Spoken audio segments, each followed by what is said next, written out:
በጦርነት ነው እንጂ የሚሞቱት ታመው እንደማይሞቱ ለብዙ የአፍሪካ ሀገሮች የነጻነት ምክንያት መሆኗ ይታወቃል ማለት ነው። ስለዚህ የነጻነት ተምሳሌት ኢትዮጵያ ናት። ይህም የተዋህዶ ስርዓት የተዋህዶ ተምሳሌት መሆኗ ይታወቃል ማለት ነው።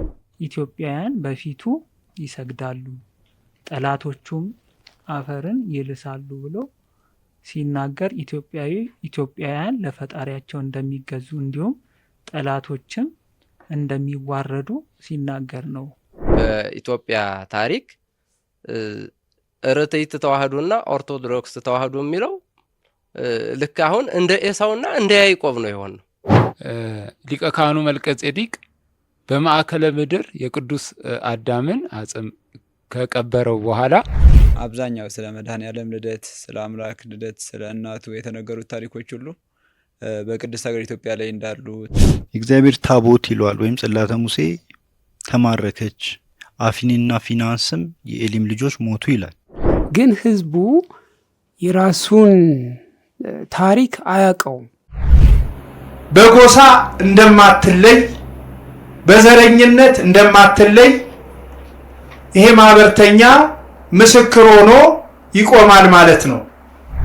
አዳም ኢትዮጵያዊ እስከሆነ ድረስ ታሪኩ ሁሉ የሚጀምረው እዚህ ነው፣ ፍጻሜውም ያለው ቅድስት ሀገር ኢትዮጵያ ነው። መጽሐፈ ትንቢተ ኤርምያስ ደግሞ ምዕራፍ 38 ኢትዮጵያዊ አቢሜሌክ ወይ ነው ባረኩም ይለዋል። ስለዚህ ገዳሙ ከዋሻ ውስጥ እስካሁን ድረስ እያገለገሉ ያሉ 3 ካህናት አባቶች እንዳሉ ይታመናል። በዚህ ገዳም ወይንም ጽላተ ሙሴ ባለችበት ቦታ ሊቆጠር የሚገባው የነብየ ልዑል የቅዱስ ሄኖክ አቆጣጠር አንዱና ዋነኛው ነው። የተለያዩ መጽሐፍት ላይ ተጽፈው እንደሚነግሩን ግማድ ስንጣቂ እየተባለ ይገለጻል እና ያ ሙሉ መስቀል የሚገኘው በኢትዮጵያ ነው። 325 ላይ ኦርቶዶክስ ለሚለው ያው የተወሰነው መጽሐፍ 325 ላይ ነው ቢሉ አባ ተስፋ ስላሴ ሞገስ ባደረጉት ጥናት ለመቀላቀል ማህበሩን ለሚፈልግ ሰው የመጀመሪያው ተግባር አጋንንትን የመካድ ተግባር በዚሁ ገዳም ይፈጸምለታል። ንግስናና የሀገር ታሪክ በሚል ነበር ቅድም የጀመርነው። አሁን የንግስናውን ክፍል ጨርሰናል።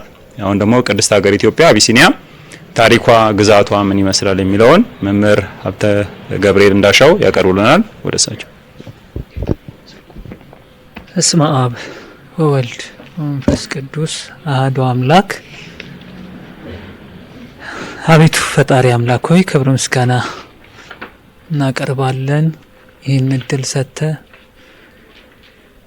በዚህ ሰዓት ለዚህ እጹብ ድንቅ ጉባኤ እንድንነጋገር በዚህ መካከል እንድገኝ ስለፈቀድክልኝ ክብር ምስጋና አምልኮ ስግደት ውዳሴ መዝሙር ለአንተ ይሁን።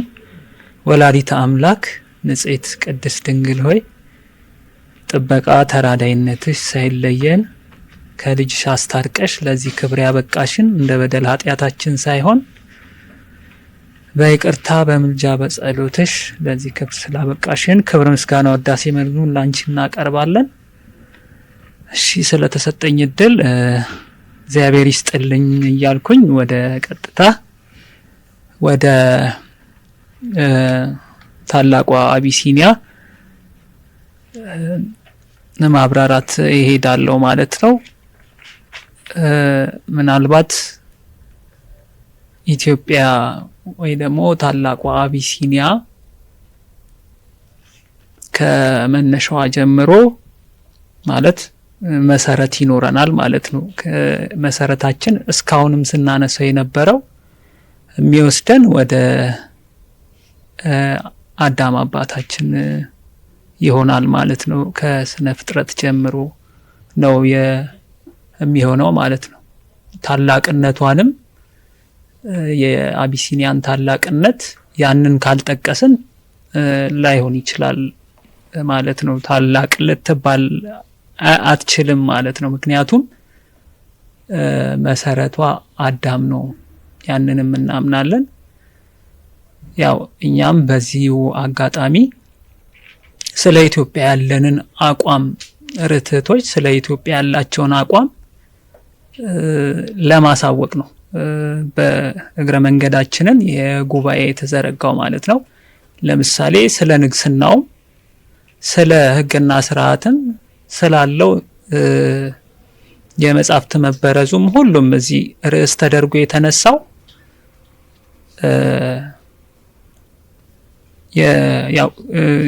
አቋም ነው ማለት ነው። አሁን እዚህ ጋር ልናነሳ የወደድነው አቋም ነው። የርትዕት ተዋሕዶ አቋም ምን ይመስላል የሚለውን ነው። እኔም በቅድስት ሀገር ኢትዮጵያ ላይ ወይ ደግሞ አቢሲኒያ ላይ ያለን አቋም እንደ ርትዕት ምን ይመስላል የሚለውን ለመጥቀስ እንሞክራለን ማለት ነው። ያው ይህንንም ማንሳት ስንጀምር እንዳልኩት አዳምን ትናንትም በኪዳነ ማርያም ተነስቷል። ያው አዳም ኢትዮጵያ ውስጥ እንደተፈጠረ አዳም በኤደን ገነት በሚያጠጣው አካባቢ ወንዝ አካባቢ በጊዮን አካባቢ እንደተፈጠረና ኤልዳ በምትባል አካባቢ እንደተፈጠረ መጽሐፍ ቅዱስ ይናገራል። መጽሐፈ ኩፋሌ ምዕራፍ 5 ከቁጥር 6 ላይ የሚያነሳው ነገር አለ። ማለት ከተፈጠረ 40 ቀን ከሞላው በኋላ ወደ ገነት አስገባው ይልና ከዛን ከገነት ደግሞ በወጣ ጊዜ ወደዛው ወደ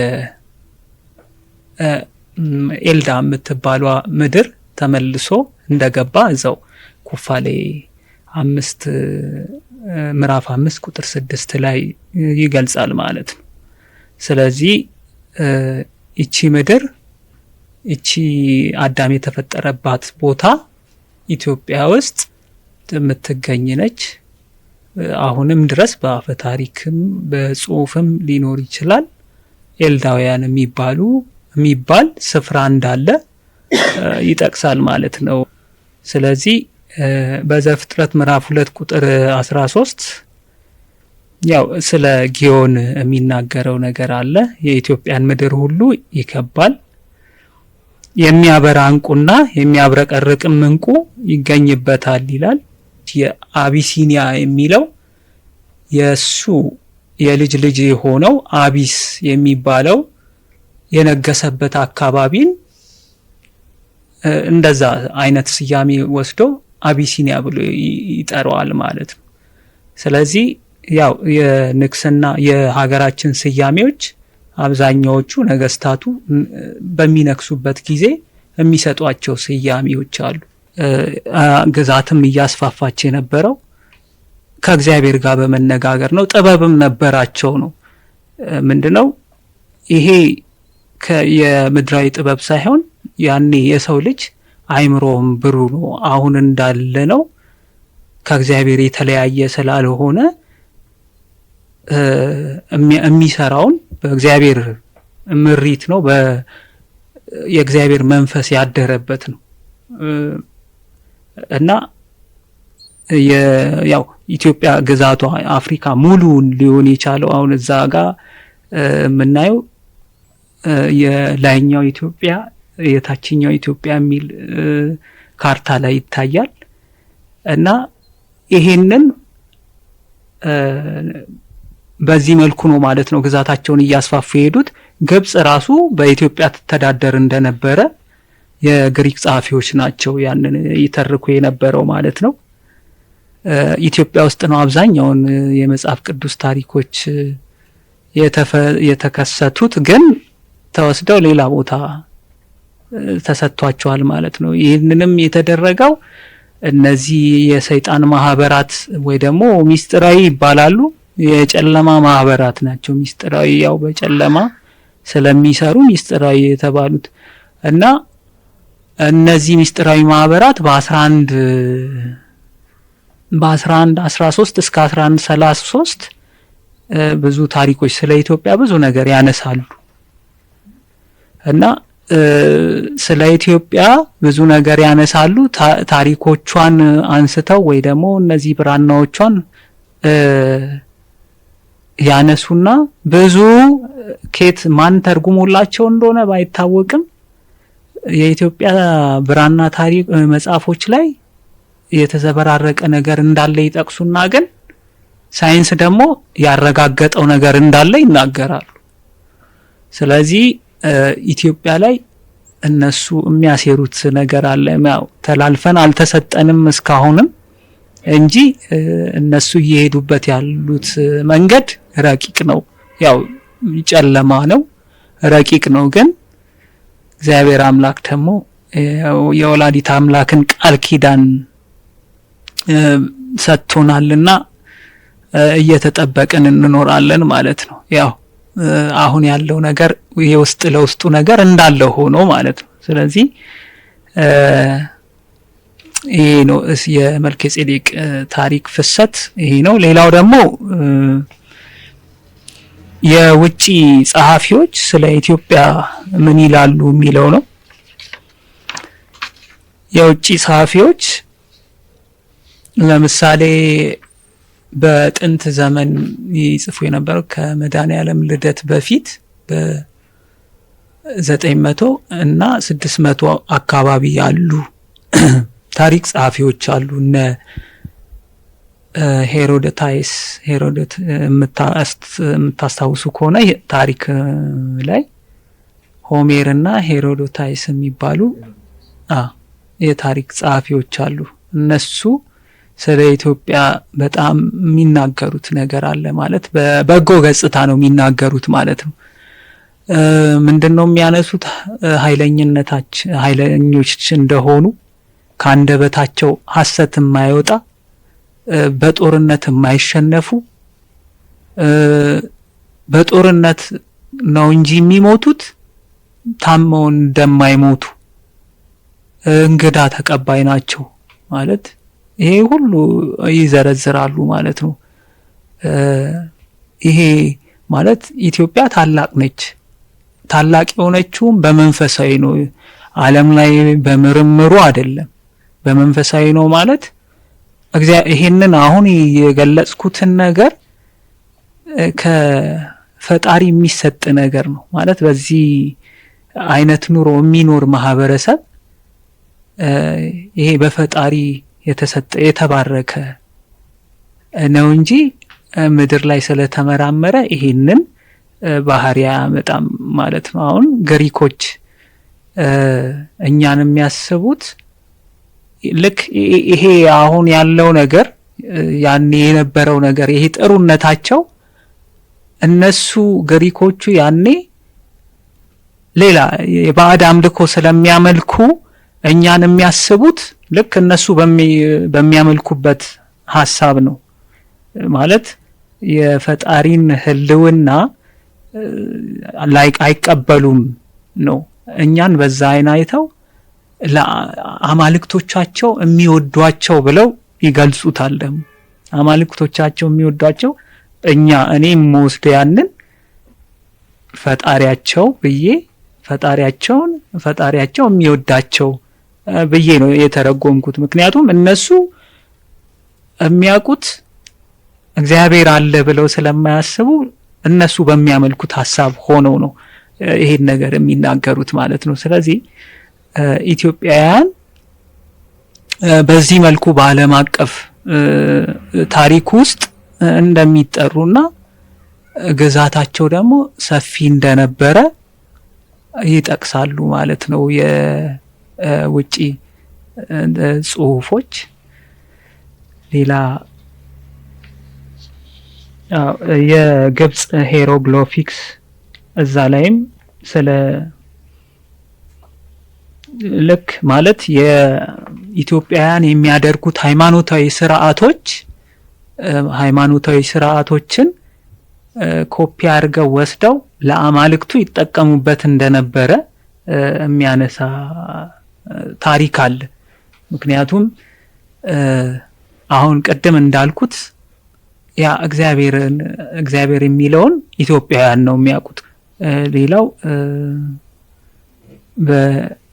በቅዱስ ዳዊት መዝሙር በ71ኛው መዝሙር ላይ ኢትዮጵያውያን በፊቱ ይሰግዳሉ ጠላቶቹም አፈርን ይልሳሉ ብሎ ሲናገር ኢትዮጵያውያን ለፈጣሪያቸው እንደሚገዙ እንዲሁም ጠላቶችም እንደሚዋረዱ ሲናገር ነው። እዚህ ጋር ያው መጽሐፍ ቅዱሱ ወይ ደግሞ መዝሙር 71 ላይ ኢትዮጵያውያን ለእግዚአብሔር እንደሚሰግዱ ሲናገር እንደሚገዙለት ነው። ኢትዮጵያውያን ታላቅ የሚሆኑበት ሁኔታ ምንድነው? እዚህ ጋር ለእግዚአብሔር በመገዛታቸው ነው ታላቅ የምንለው እንጂ እንደ አሁን እንዳለችው እንደ ብሪቴን እንደ አሜሪካ በፍልስፍና ወይ ደግሞ በምርምሩ ስላደገን አይደለም ማለት ነው። እኛ ለእግዚአብሔር መገዛታችን ነው ታላቅ የሚያረገን ሰፊም የሚያረገን ማለት ነው። ስለዚህ ያ ኢትዮጵያውያን መላ ግብጽን ይገዙ እንደነበረ እነ ሄሮዶታይስ ገልጸውታል። ማለት እነ ሄሮዶታይስ የኢትዮጵያውያንን ኃያልነት ሲገልጹ ግብጽንም እንደገዙ አረብንም ይወጉ እንደነበረ አረባ የሚባሉትን እስራኤል ድረስም ሄደው እንደነበረ እስራኤልንም ይገዙ እንደነበረ ያው እስራኤል አሁን ያለችውን እስራኤል ማለት ነው። እና እግዚአብሔር ይስጥልን። የተዘጋጀውበት ይሄን ያለው ሌላ ጥያቄ ካለ እሺ ቃል ተሰማለን። በረተቱ አላማ ተስናለን። መምህር ሀብተ ገብርኤል እንደሻው የተነሱ ነጥቦች ያው ስለ ቅድስት ሀገር ኢትዮጵያ ሰፋ ያለ ማብራሪያ ተሰጥቶበታል። የተወሰነ ሀሳብ ለመጨመር ያክል ነው በእኔ በኩል። ያው ቅድስት ሀገር ኢትዮጵያ በእግዚአብሔር የምትመራ የወላይታ አምላክ አስራት ሀገር መሆኗ ይታወቃል። ወላይታ አምላክም ያው መድኃኔ ዓለምን ጠይቃ እንደተሰጣት ይታወቃል ማለት ነው። ግዛቷም ሰፊ እንደነበረ እስከ ማዕከለኛው አረብን ጨምሮ ሙሉ አፍሪካን ግዛት ጠቅልሎ እንደሚይዝ የታወቀ ነው። በታሪክ የምንረዳው ነው ማለት ነው። ከዚህ ጋር በተያያዘ ኢትዮጵያ በልዩነት የምታወቅባቸው ነገሮች አሉ። መጀመሪያ የራሷ ቋንቋ ያላት ሀገር ናት። በግዕዝ ቋንቋ ዓለም ላይ ያለው የግዕዝ ቋንቋ ኢትዮጵያ ላይ ብቻ ነው ያለው በቤተ መቅደስ። እንዲሁም ከዛ የብሔር ብሔረሰቦች ቋንቋ አለ። ግን በዋናነት የግዕዝ ቋንቋ በስነ ጽሁፍም በቤተ ክርስቲያን በአምልኮም አገልግሎት የምንጠቀምበት ያው ልዩ የሆነ ቋንቋችን ከእግዚአብሔር የተሰጠ ስርዓት ነው ማለት ነው። ሌላው የዜማ ስርዓታችን አለ ከቅዱስ ያሬድ ከሶስቱ ዜማዎች ተያይዞ የሀገረ ቅድስት ኢትዮጵያ የተዋሕዶን ስርዓት የምትከውንበት የራሷ የሆነ ዜማ እንዳላትና የመዝሙር መሳሪያዎች እንዳሏት ይታወቃል ማለት ነው። ሌላው የራሷ አቆጣጠር ያላት ሀገር ነው ኢትዮጵያ። ቅድስት ሀገር ኢትዮጵያ እንግዲህ ዓለም ከተፈጠረ ጊዜ ጀምሮ ሲቆጠርበት የነበረው የዘመነ ቅዱስ ሄኖክ አቆጣጠር በብቸኝነት የምትቆጥር ሀገር ናት። አሁን ያለው ባህር ሐሳብ ከግብጽ የመጣ ስለሆነ ያው ወደ ግብጽ እንዲሄድ እኛ ሸኝተነዋል። እኛ ኢትዮጵያውያን ደግሞ የተዋሕዶ ስርዓት የምንከተል ኢትዮጵያውያን የዘመነ ሄኖክን ይዘን ዘመነ ሄኖክን አሁን አንደኛ ሱባኤያችንን ጨርሰን ሁለተኛ ሱባኤያችንን ጀምረናል ማለት ነው። ሌላው በንግስና የምትመራ ሀገር ነች። ቀደም ስለ ንግስና ሲነሳ እንደነበረው ከጥንት ከአዳም ጀምሮ በጸጋ የተሰጠው ንግስና እንዲሁም ከቅዱስ ዳዊት በቃል ኪዳንነት የተሰጠው ንግስና ስርዓት ይዛ የቆየች ሀገር ነች። አሁንም በንግስና የምትተዳደር ሀገር ናት ማለት ነው። በመሀል ያለው እንግዲህ መቋረጥ በእግዚአብሔር አምላክ ይቅርታ ምሕረት ተደርጎልን የኢትዮጵያ ሕዝብ በንግስና እንድትተዳደር እንሆ አንድ ሱባኤ አሁንም ፈጽመናል ማለት ነው። ሌላው ቅድስት ሀገር ኢትዮጵያ የምትታወቀው በነጻነት ነው። ሁሉም ሀገራት በግዞት በቀኝ ግዛት ተይዘዋል። ኢትዮጵያ ግን በአባቶቻችን ተጋድሎ በእግዚአብሔር አምላክ ፍቃድ በቅዱሳን ተራዳይነት በወላይታ አምላክ መሪነት ነጻነቷን ጠብቃ የቆየች ሀገር ናት ማለት ነው። በቅርብ ጊዜም በአድዋ የተደረገውን የዓለም የነጭ አገዛዝ የጥቁርን ሕዝብ ለመግዛት ያደረገውን ውጊያ በድል አድራጊነት የተወጣችው ኢትዮጵያ ለራሷ ነጻነት ዋን ከመጠበቋ በተጨማሪ ለብዙ የአፍሪካ ሀገሮች የነጻነት ምክንያት መሆኗ ይታወቃል ማለት ነው። ስለዚህ የነጻነት ተምሳሌት ኢትዮጵያ ናት። ይህም የተዋሕዶ ስርዓት የተዋሕዶ ተምሳሌት መሆኗ ይታወቃል ማለት ነው። እዚህ ነጻነት ተዋህዶነት ነጻነት የኢትዮጵያዊነት መሆኑን በዛው እንረዳለን ማለት ነው። ሌላው በጥበብ ኢትዮጵያውያን የታወቁ ናቸው። የራሳችን ጥበብ ያለንን ከተፈጥሮ ጋር ተስማምቶ የሚኖር ህዝብ ነው ኢትዮጵያዊ። በቴክኖሎጂ በአርቲፊሻል ነገሮች የማይገዛ አሁን ያለው እንግዲህ በተለያየ ተጽዕኖ ስርዓቱን ትቶ የቆመ ያለ ህዝብ ቢሆንም እኛ ረቷን ደግሞ ወደ ድሮ ስርዓታችን እንመለስ ብለን ስንል ከተፈጥሮ ጋር ተስማምቶ የሚኖር ህዝብ ነው። እስካሁን ድረስ እርሻ በበሬ የሚታረስ ነው፣ በሞፈር በቀንበር የሚታረስ ነው። ይህም ተፈጥሮ ላለመጉዳትና ከተፈጥሮ ጋር ተስማምቶ የሚኖር ህዝብ ነው። እርሻም ሲያርስ 7 ዓመት ያርስና በሰባተኛው ዓመት መሬቱ እንደሚያርፍ ተነግሮናል። ደንን መንከባከብ፣ እጽዋትን መንከባከብ፣ እንስሳትን መንከባከብ ኢትዮጵያዊ ስርዓት ነውና ይህም ከተፈጥሮ ጋር ተስማምቶ የሚኖር ህዝብ መሆኑን ከዓለም ለየት ያደርገናል ማለት ነው። ሌላው ኢትዮጵያውያን በምን ሰዓት ምን መመገብ እንዳለባቸው የሚያውቁ ናቸው። ምን መልበስ እንዳለባቸው የሚያውቁ ናቸው። ምን መስራት እንዳለባቸው የሚያውቁ ናቸው። ኢትዮጵያውያን በጾም ሰዓት የራሳችን የሆነ የጾም ስርዓት አለን። በጾም ሰዓት እንደ ነጩ ህዝብ ያነሳን የምናግበሰብስ ሳንሆን በአክፍሎት ጥሬውን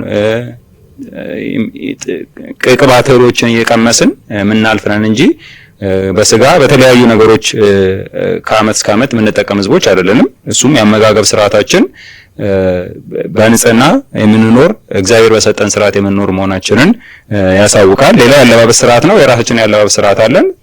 ሴቶችም ወንዶችም የራሳቸው አለባበስ ስርዓት አላቸው። ሴቶችም በስርዓት ተሸፍነው እግዚአብሔር አምላክ በሰጠን በመጽሐፍ ቅዱስ በተቀመጠልን ትእዛዝ መሰረት የሚለብሱ እናቶችም እህቶችም አሉ።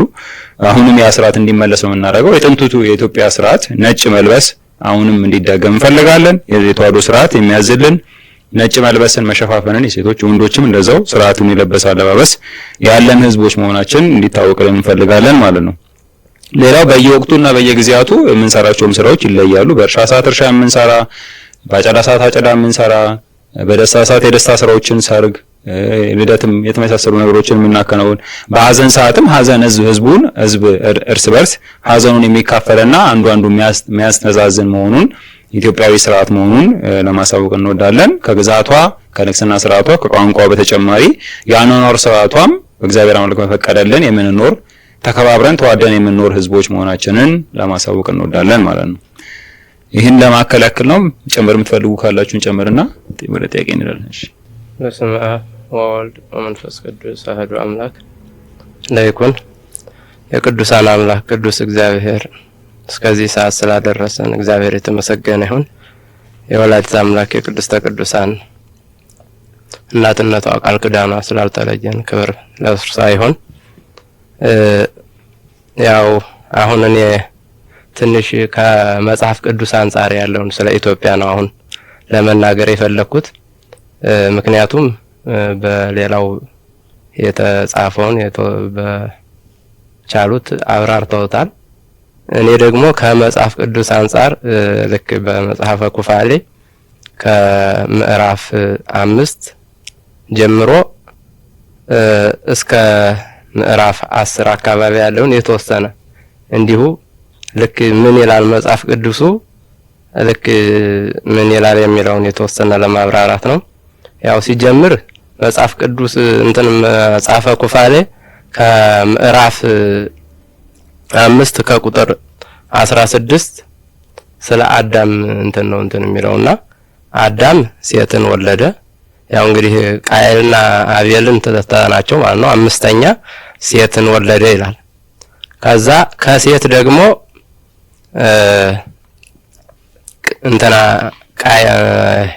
ሄኖስ ተወለደ ይላል። ከሴት ቀጥሎ ማለት ነው። ከሄኖስ ቀጥሎ ደግሞ ቃይናን፣ ከቃይናን ቀጥሎ ደግሞ መላልኤል፣ ከመላልኤል ደግሞ ያሬድ፣ ከያሬድ ሄኖክ እያለ ልክ እንደዚህ ከሄኖክ ደግሞ ማቱሳላ፣ ከማቱሳላ ላሜህ፣ ከላሜህ ደግሞ ኖህ ተወለደ ይላል። እንግዲህ ከዚህ ላይ ነው ዋናው መነሻው። ከዛ ኖህ 3ቱን ልጆች ካም፣ ያፌትና ሴት የሚሉትን 3ቱን ልጅ የሚባሉትን 3ቱን ልጆች ወለደ። ከዚህ ላይ ልክ ከጥፋት ውሃ በኋላ ደግሞ ልክ ዓለም እንደ አዲስ ያው ለማቅናት እነሱ ምድርን ያው አርሰው እንዲኖሩ በተሰጠው ቃል ኪዳን በዛ ልክ እንደገና ወደ ምድር መከፋፈል ቅዱሳን መላእክት አከፋፈሏቸው እኛ ባለንበት ነው የሚለው። ምክንያቱም የምስጋና መላእክትና ምስጢርን የሚገልጥ መልአከ ገጽ ይለዋል። እነሱ ሁለቱ እኛ ባለንበት ዓለምን ከሶስት ከፈልናት ይላልና እዛ ላይ ምንድነው የሚያወራው? ልክ ዓለም ሲከፋፈል ለሴት የወጣችው የአየር ንብረቷ የተቀላቀለ ደጋም ያልሆነች ደግሞም ሞቃትም ያልሆነች የተቀላቀለ የአየር ንብረት ያለባት ለሴት ደረሰችው ይላል። ለካም ደግሞ ሞቃቱ ወደ ታችኛው ግብጽ ያለው ለያፌት ደግሞ ደጋደጋው ይላል ማለት ነው። ስለዚህ በመጀመሪያ ዓለም ከሶስት ነው የተከፈለችው። ዓለም ከሶስት ተከፈለች። ስትከፈል ልክ የሴት እጣ ይቺ የተቀደሰችው የተቀላቀለ የአየር ንብረት ያለባት ሞቃትም አይደለችም ደጋም አይደለችም። ይቺ ግን እስከ ሜሶፖታሚያ ነው የሚለው እስከዛ ድረስ እንደምትደርስ የሴም ርስት ከነዓን የሚላት ደግሞ ያቺ ደግሞ የካም ልጅ የሆነው ከነዓን ከሴም ርስት ሄዶ እንዳቀናት ግን አሁን ከዚህ ላይ ልክ ወደ መጨረሻ እናያለና ልክ ሴም አርፋክስድን ወለደ ይላል። አርፋክስድ ደግሞ ሳላን ወለደ እያለ ልክ እስከ 21 ትውልድ ድረስ 22 ነው የሚሉት ግን እኔ ከመጽሐፍ ቅዱስ ሳነበው ያገኘሁት 21 ነው ከአብርሃም ድረስ ሲሄድ ማለት ነው። ልክ በመካከል ግን ምን ይላል? እንደዚህ ከትውልድ ሳላን ወለደ ከዛ በኋላ ልክ እያለ ራግው የሚል ይደርሳል ማለት። ራግው ላይ ደግሞ ምንድነው ያለው?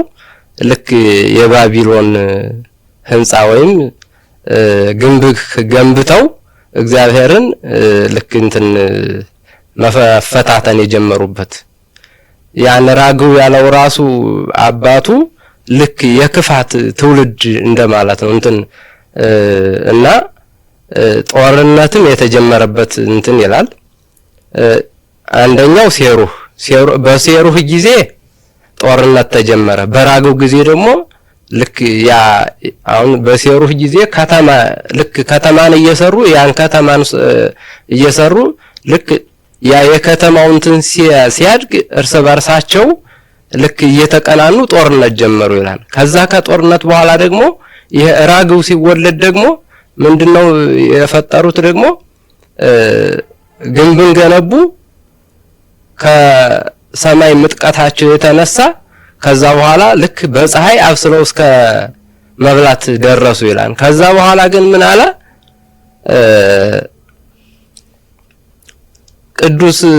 ስሉስ ቅዱስን እስከ መፈታተን ሲደርሱ እግዚአብሔር ልክ በነፋስ ያን ግንቡን አፈረሰባቸው ይላል።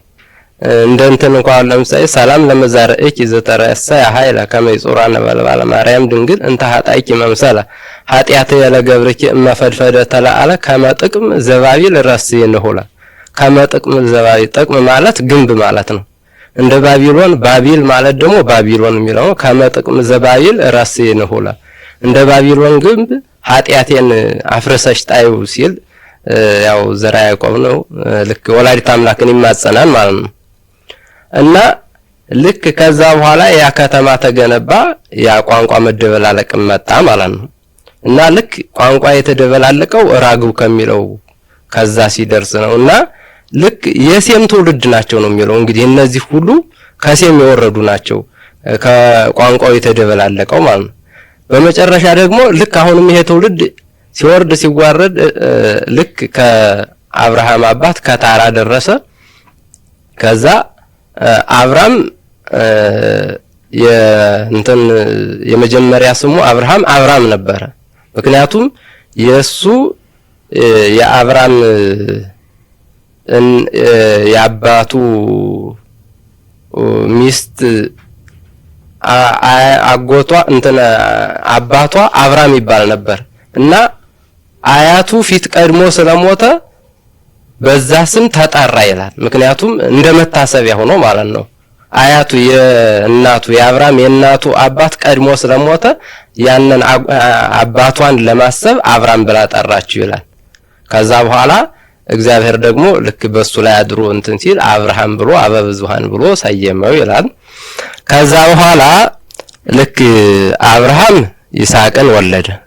ይስሐቅ ደግሞ ኤሳውና ያዕቆብን ወለደ ማለት ነው። ኤሳውና ያዕቆብ ደግሞ ልክ እንግዲህ ያዕቆብ 12ቱ ነገደ እስራኤል የሚላቸውን ወለዱ ማለት ነው።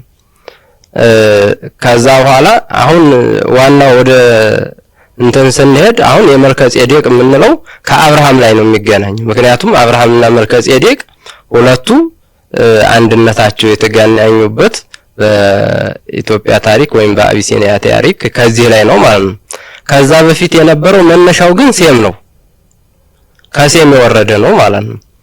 ከዛ ልክ ያው እንግዲህ ያዕቆብ ደግሞ ወደ ግብጽ ወረደ። ከግብጽ ሲመለሱ ደግሞ ምድረ ርስትን መልሰው ራሳቸው ወረሱ ማለት ነው። ከነዓን የሴም ርስት ስለነበረች ከዛች ከከነዓን ቦታ ገቡ ይላል። እዚህ ላይ ደግሞ ኤሳውና ያዕቆብ ሁለታቸው ምን ይላል? ሁለቱ ልክ በከነዓን ቦታ ሲኖሩ አባታቸው ይስሐቅ ከነዓን ስለነበረ በከነዓን ቦታ ሲኖሩ ኤሳው ከከነዓን ሴቶች አገባ ይላል። ያዕቆብ ግን ትውልድህ ካልሆነ ማግባት የለብህም እያለች እናቱ ትመክረው ስለነበረ እስከ 60 ዓመት እንኳን እኔ ከነሱ ጋር መቀላቀል የለኝም፣ ስለዚህ ከትውልዴ ካልሆነ እኔ አላገባም እያለ ልክ በዚህ መካከል እንትን ብሏል። እርግጥ ኤሳውና ያዕቆብ ደግሞ ልክ መሃል ላይ ተጣልተዋል። የተጣሉበት ምክንያት ያው እንግዲህ በምስር ንፍሮ ይላል። ልክ በዚህ መካከል ነው እንግዲህ እና ልክ መጀመሪያ በርብቃ ማህፀን እያሉ ሁለታቸው ይጣሉ ነበር።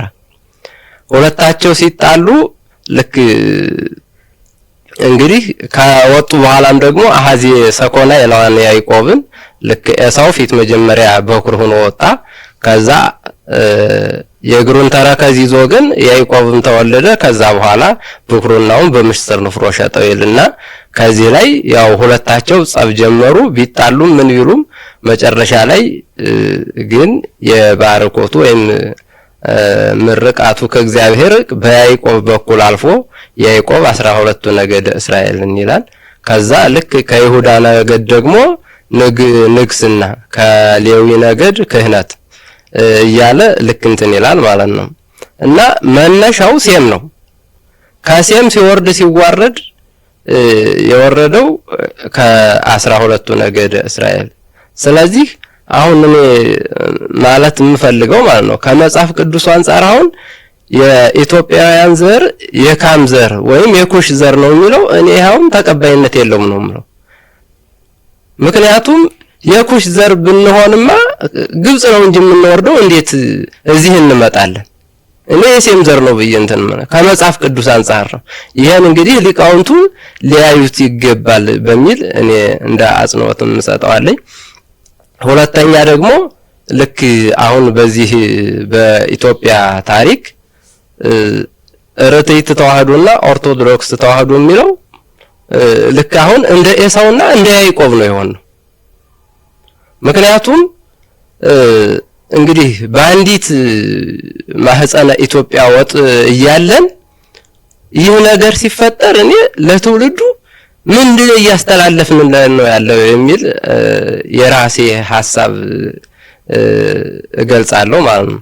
እና ምክንያቱም አሁን ተስማምተን የሀገራችን ታሪክ ማየት ሲኖርብን ነገር ግን የሌላ ታሪክ የውጭ እንትን ይዘን መጣላታችን አግባብ እንዳልሆነ ግን ይሄን መርምረን ወደ እግዚአብሔር የቀናችውን መንገድ ይዘን እንድንሄድ የእግዚአብሔር ቅዱስ ፈቃዱ ይሆንልን። እድሉ ስለተሰጠኝ እግዚአብሔር ይስጥልኝ። ጨርሻለሁ። ቃልዎት ያሰማልን፣ በረትቶ ደግሞ ታጽናለን። ዲያቆን ወልደ ሩፋኤል ለተጨማሪ ማብራሪያ እናመሰግናለን። አሁን ደግሞ ወደ ጥያቄ እንገባና ጥያቄ መሰረት መልስ የሚሰጥ ይሆናል። እሺ፣ እንዴት ቆያችሁ መምህራን? በድጋሚ ኢትዮጵያ የሚለው ላይ ነው ሁለት ጥያቄ ነው ያለው። አንድ ወንድማችን የጠየቀን ከኢትዮጵያና ከአቢሲኒያ ማን ይቀድማል? አንደኛው ጥያቄ። ሌላኛው ጥያቄ ደግሞ ኢትዮጵያ ማለት የወንዝ ስም ነው ወይስ የሰው ስም ስያሜ ነው የሚል ጥያቄ ተጠይቋል። ሶስተኛው ጥያቄ ደግሞ አዳም ኢትዮጵያዊ ነው ብላችሁ አስተምራችሁ ነበረ። መድኃኔዓለምም ኢትዮጵያዊ ነው ትላላችሁና ስለዚህ መድኃኔዓለም ቅድም ኢትዮጵያን ካርታ ሰፊ አድርገን አይደል ያስተማርነውና የተሰቀለውስ ኢትዮጵያ ውስጥ ነው ወይ? እውነት የተቀበሉትስ 120 ቤተሰቦች ብቻ ናቸው ወይ? እቺን ጥያቄ መልሱ። እሺ እግዚአብሔር ይስጥልን እድል እየሰጠን መልሰላችሁ። እሺ እግዚአብሔር ይስጥልኝ። ከተጠየቁ ጥያቄዎች ውስጥ እኔ በመድኃኔዓለም ዙሪያ የተጠየቀውን ለመመለስ ሞክራለሁ። ወንድሞች ደግሞ ቀሪውን ያግዙናል። መድኃኔዓለም ዳግማዊ አዳም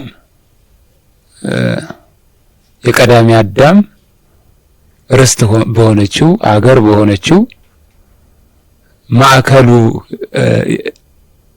ቅዱስ አዳም ንጉስ እንደነበረ የንግስናው ማዕከል የነበረችው ቅድስት ሀገር ኢትዮጵያ ናት የሚለው በአብዛኛው ኢትዮጵያዊ የታመነ ነገር ነው። መድኃኔዓለም ዳግማዊ አዳም ኢትዮጵያዊ ከሆነ ስቅለቱ ኢትዮጵያ ውስጥ ነው ወይ ለሚለው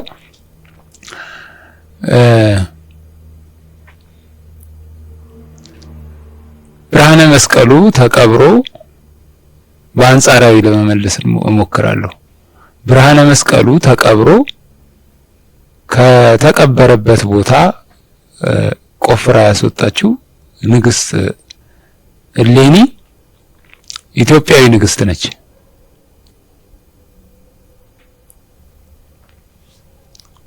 ንግስት እሌኒ ኢትዮጵያዊ ንግስት ስትሆን አስቆፍራ ያወጣችው በሀገሯ በቅድስት ሀገር ኢትዮጵያ ላይ ነው። ብርሃነ መስቀሉ ተቀብሮ የነበረበት ቦታ ቅድስት ሀገር ኢትዮጵያ ላይ ነው። ስለዚህ በቀጥታ ምላሽ እንኳን ባይሰጥ የንግስት እሌኒ ኢትዮጵያዊነትና ከተቀበረበት ቦታ ማውጣቷ ስቅለቱ በቅድስት ሀገር ኢትዮጵያ እንደነበረ ይነግረናል።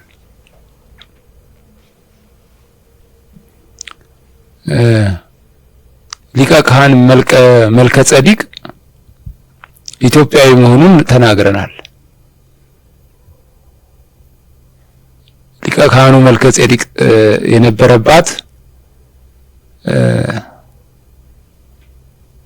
ሀገረ ሰላም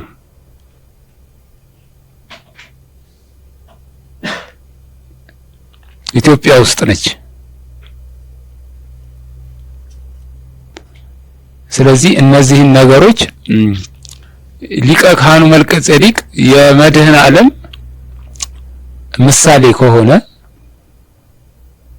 ሊቀ ካህኑ ይኖርበት የነበረው የተሰወረበት ቦታ እነዚህ ሁሉ ምን ይጠቁሙናል? የመድኃኔዓለምን መኖሪያ ይጠቁሙናል። የእርሱ ምሳሌ ስለነበሩ ማለት ነው። እንደዚሁም ደግሞ ቅዱስ አዳም በማዕከለ ምድር ይኖር እንደነበረ በታሪክ የተጻፈ ማስረጃዎች አሉ። ይህም ማለት ቅዱስ አዳም በማዕከለ ምድር ይኖር ከነበረ ሊቀ ካህኑ መልከ ጼዴቅ ደግሞ የአባቱን የቅዱስ አዳምን አጽም በማዕከለ ምድር እንደቀበረ እና ይዞ እንደነበረና እስከዛ ድረስ ቅዱስ ኖህም ያጥነው እንደነበር የአባቱን የቅዱስ አዳምን አጽም ማለት ነው። ከዛ በኋላ ሊቀ ካህኑ መልከ ጼዴቅ በማዕከለ ምድር የቅዱስ አዳምን አጽም ከቀበረው በኋላ በቤተ ክርስቲያን እንደሚታወቀው መድኃኔዓለም የቅዱስ አዳም አጽም ባለበት በማዕከለ ምድር እንደተሰቀለ ይነገራል። በስነ ስቅለቱ በስዕል አድኖ ላይ ከብርሃነ መስቀሉ ስር የምናየው አጽም የቅዱስ አዳም አጽም ነው። ስለዚህ የቅዱስ አዳምን አጽም ሊቀ ካህን መልከ ጼዴቅ በማዕከለ ምድር ካስቀመጠ ማዕከለ ምድር በሆነችው ቅድስት ሀገር ኢትዮጵያ ባለችው ስፍራ ቀድሞ ወንድሜ መምህር ሀብተ ገብርኤል እንዳነሱት በቅድስት ሀገር ኢትዮጵያ የመድኃኔ ዓለም ስቅለቱ ነው ማለት ነው። እኛ እስካሁን ባለን እይታ በጥቂቷ በድንግዝግዝ በምትሆነው በቤተ ክርስቲያንም ይታወቃል ሆተ ሰማይ ይደረግባታል ተብሎ የምትታሰበው የረር ማዕከለ ምድር እንደሆነች ማስረጃዎች አሉ። ስለዚህ በአንድም ብንሄድ በሊቀ ካህኑ መልከ ጼዴቅ በሌላ በቅድስት እሌኒ ብንሄድ መድኃኔ ዓለም የተሰቀለው በቅድስት ሀገር ኢትዮጵያ እንደሆነ ይደግፉናል ማለት ነው። ይሄን ለማለት ነው። እግዚአብሔር ይስጥልኝ። እሺ እግዚአብሔር ይስጥልን። ያው መምህር ፍቅረ ማርያም ኢሳያስ በተናገሩት ላይ ያው አንዲት ጥቅስ ለመጨመር ነው፣ ብዙም አይደለም። መልካም እንግዲህ ያው መድኃኔ ዓለም ስቅለቱን ያው ቅድስት ሀገር ኢትዮጵያ አቢሲኒያ ላይ እንደሆነ ይታወቃል።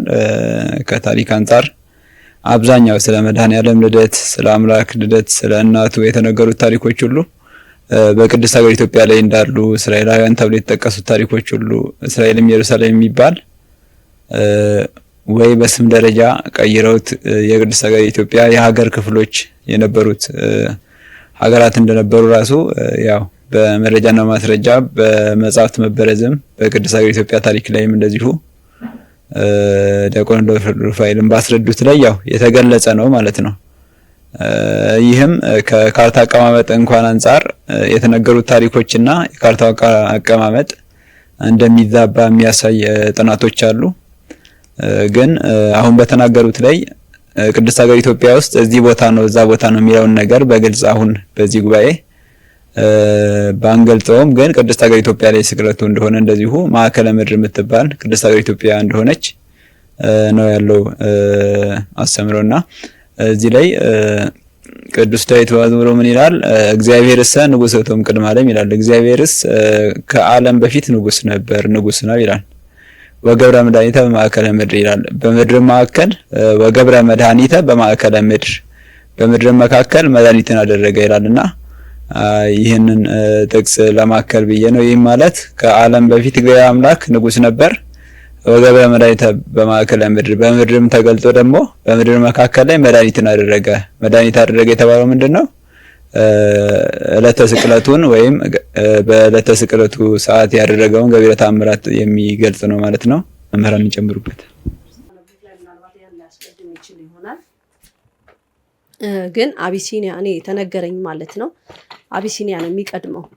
እንግዲህ አሁን መጽሐፍ ቅዱስ ላይ ኢትዮጵያ የሚልም ሊኖር ይችላል። እንግዲህ ግን እኔ መጀመሪያም የተሰጠው አቢሲኒያ ታላቁ አቢሲኒያ የሚለው ስያሜ እንደሆነ ነው ማቀው እኔ ማለት ነው።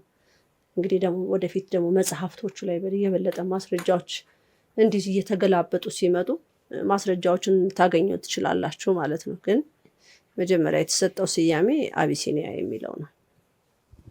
ያው ጽድት ላድርገው ብዬ ነው። እሺ እግዚአብሔር ይስጥልኝ። ትንሽ ሀሳብ ሆኖ ግን መሰረታዊ ሀሳብ መናገር ፈልጋለሁ እዚህ ላይ ቅድስት ድንግል ማርያም ኢትዮጵያዊ ናት። ስለ መድኃኔ ዓለም ኢትዮጵያዊ መሆኑን የምንጠራጠራለን እና ይሄ ፈጽሞ ስህተት ነው።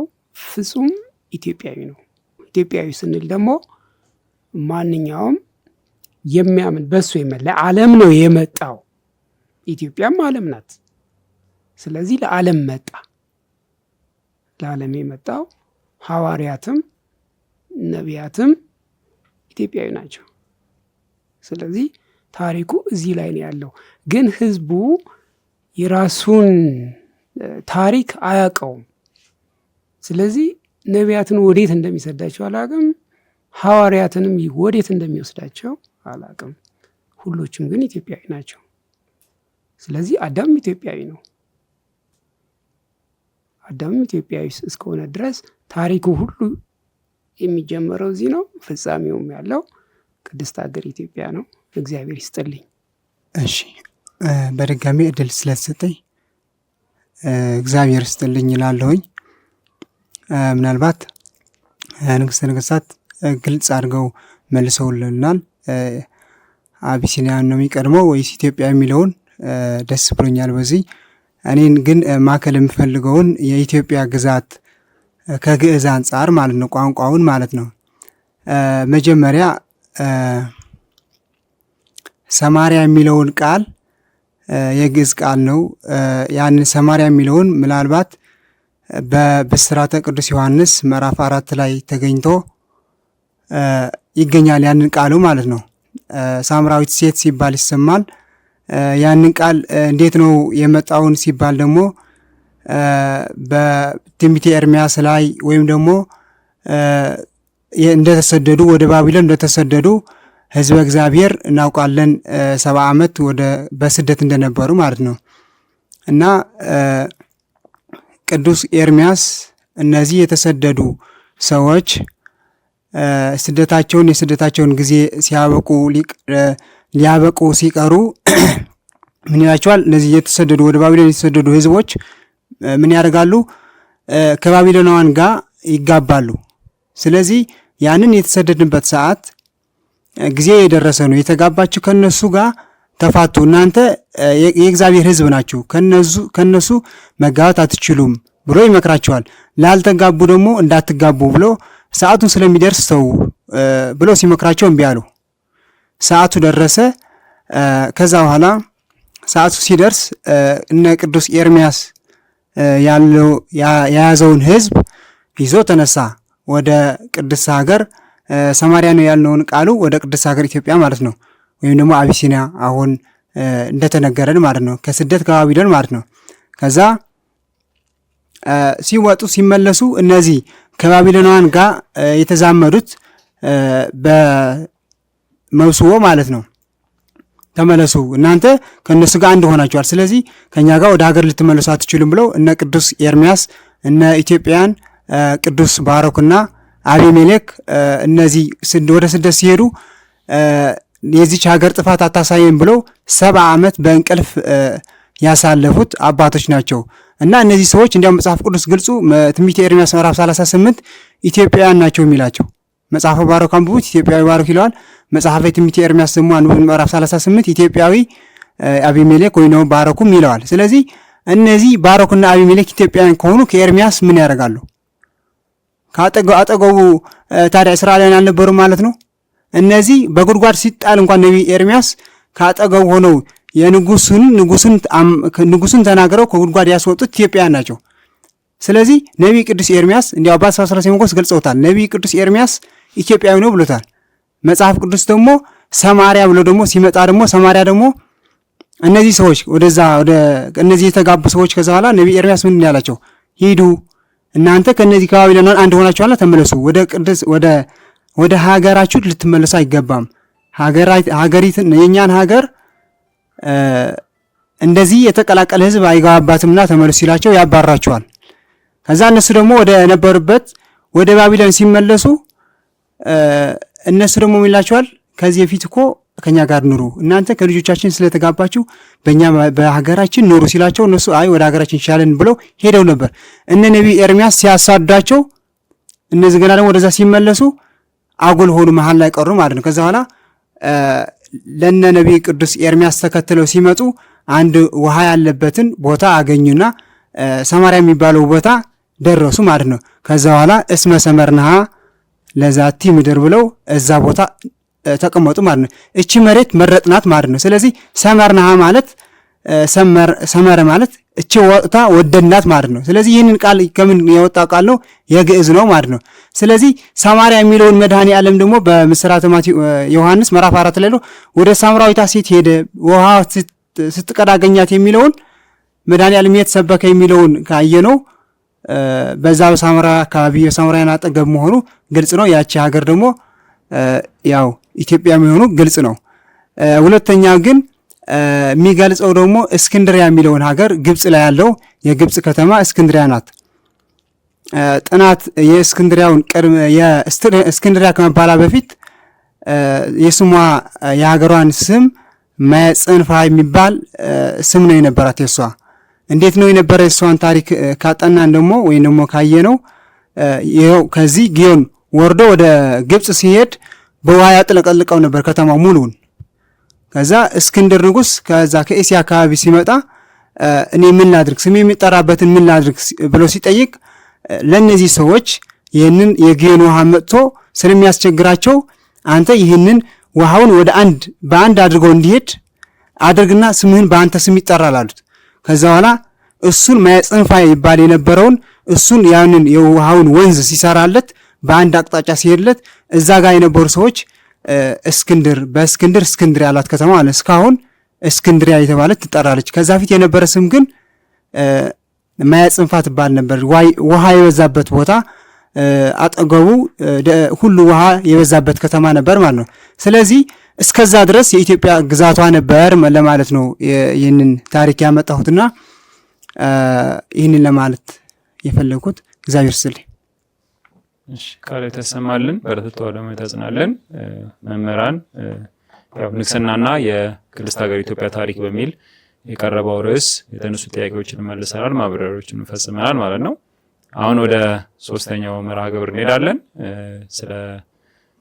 ስለ ገዳሙ ነው እንሰራለን። በገዳም ጽላተ ዘሙሴ ወብርሃነ መስቀሉ ገዳም ጥንታዊው ገዳም ታሪኩንና ያሉትን ቅድስና እንዲሁም ሕግና ስርዓቱን አስመልክቶ መምህራን መግለጫ ይሰጣል። ከዛ በኋላ የሚመጡ ጥያቄዎችን የምንመልስ ይሆናል ማለት ነው። ወደ መምህራኑ ይህን መርሃ ግብር የሚያቀርቡልን ገብረ ጻድቅ ባህሩና መምህር ፍቅረ ማርያም ናቸው። ወደ እነሱ እንሄዳለን። በስመ አብ ወወልድ ወመንፈስ ቅዱስ አሐዱ አምላክ ይትባረክ እግዚአብሔር አምላከ ባቢነ ስቡሕን ይውቱ ወልዑልን ይውቱ ለዓለም ወላዲተ አምላክ ክብር ምስጋና ለእሷ ይሁን።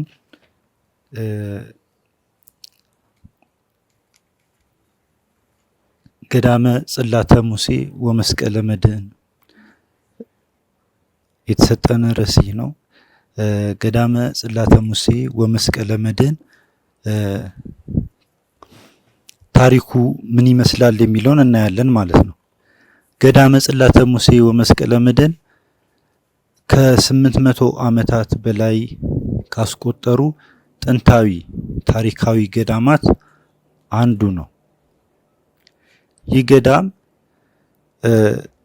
አባቶች በተለያየ ወቅት በቤተ ክርስቲያን ላይ የተነሱ አጽራረ ቤተ ክርስቲያን ወይም የቤተ ክርስቲያን ጠላቶች በቤተ ክርስቲያን ላይ ውድመት ባስከተሉ ሰዓት በቤተ ክርስቲያኑ የሚገኙ ጽላት ታሪካዊ የሆኑ ቅርሶችን ይዘው ወደዚህ ዋሻ ይመጡ ነበር። እናም በዚህ ዋሻ ውስጥ ይሸሽጉት ነበር። ስለዚህ ገዳም በሀገራችን ውስጥ የሚገኙ ቅርሶችን ከጥፋት የታደጉ አንደኛው ዋሻ ነው ማለት ነው። ከዚህ የተነሳ በቦታው ላይ ከ80 በላይ የሚሆኑ ድርብርብ የሆኑ ጽላት ይገኛሉ ማለት ነው። ይህም ቦታው መቆፈር ሲጀምር በቦታው ላይ 33 ጸበላት ፈልቀዋል ማለት ነው። ገዳሙ ከዋሻ ውስጥ እስካሁን ድረስ እያገለገሉ ያሉ 3 ካህናት አባቶች እንዳሉ ይታመናል። ይህም የገዳሙ ዋሻው ማለት ነው መግቢያውና መውጫው እስካሁን ድረስ ተቆፍሮ አልተደረሰበት። የዋሻው መግቢያው መውጫውም እስካሁን ድረስ በአይን አልተደረሰበትም ማለት ነው።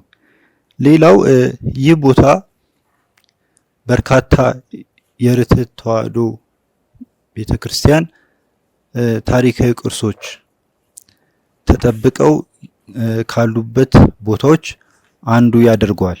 ይህም አጽራረ ቤተክርስቲያን የምንላቸው እንደ ግራኛ አመድ ያሉ ወረራዎች፣ ሌላው ፋሽስት ኢጣሊያ ጦርነት፣ እነዚህ ጦርነቶች በቤተ ክርስቲያኗ ላይ ታላቅ የሚባሉ ጥፋት፣ ውድመት ካስከተሉ ታሪካዊ ክስተቶች አንዱ ናቸው። ስለዚህ እነዚህ በዛ ወቅት የነበሩ እነዚህ ጽላቶች፣ ታሪካዊ የሆኑ ነገሮች በዚህ ቦታ ላይ ይገኛሉ ማለት ነው። ሌላው ጽላተ ሙሴ ነው። እግዚአብሔር አምላክ ለሙሴ የሰጠው ጽላት እንደምናውቀው በኢትዮጵያ እንደሚገኝ ይታወቃል። ይህም በመጽሐፍ ቅዱስ ተጽፎ እንደምናገኘው በንጽህናቸውን ጠብቀው ቅድስናቸውን ጠብቀው ጠላት ሲመጣባቸው ይዘው በሚሄዱ ሰዓት ጠላታቸውን ድል ነስተው አሸንፈው ይመለሱ እንደነበር እናያለን። ይህም በመጽሐፍ ኢያሱ ምዕራፍ 4 ላይ ያለውን ታሪክ ስናይ እግዚአብሔር አምላክ የኢያሪኮን ግንብ እንዴት እንደሚያፈርሱ ሲነግራቸው ጽላቱን ይዘው እንዲንቀሳቀሱ ነበር ከትእዛዝ ጋር የተሰጣቸው ማለት ነው። ስለዚህ የኢያሪኮ ግንብ ሲፈርስ ጽላተ ሙሴን ይዘው ነው የሄዱት። ስለዚህም የኢያሪኮን ግንብ ፈርሷል ማለት ነው። ሌላው ደግሞ በኃጢአታቸው ሆነው ሲሄዱ እንዴት ድልን ይነሱ እንደነበር እናያለን። በአንደኛ ሳሙኤል ምዕራፍ 4 ቁጥር 11 ላይ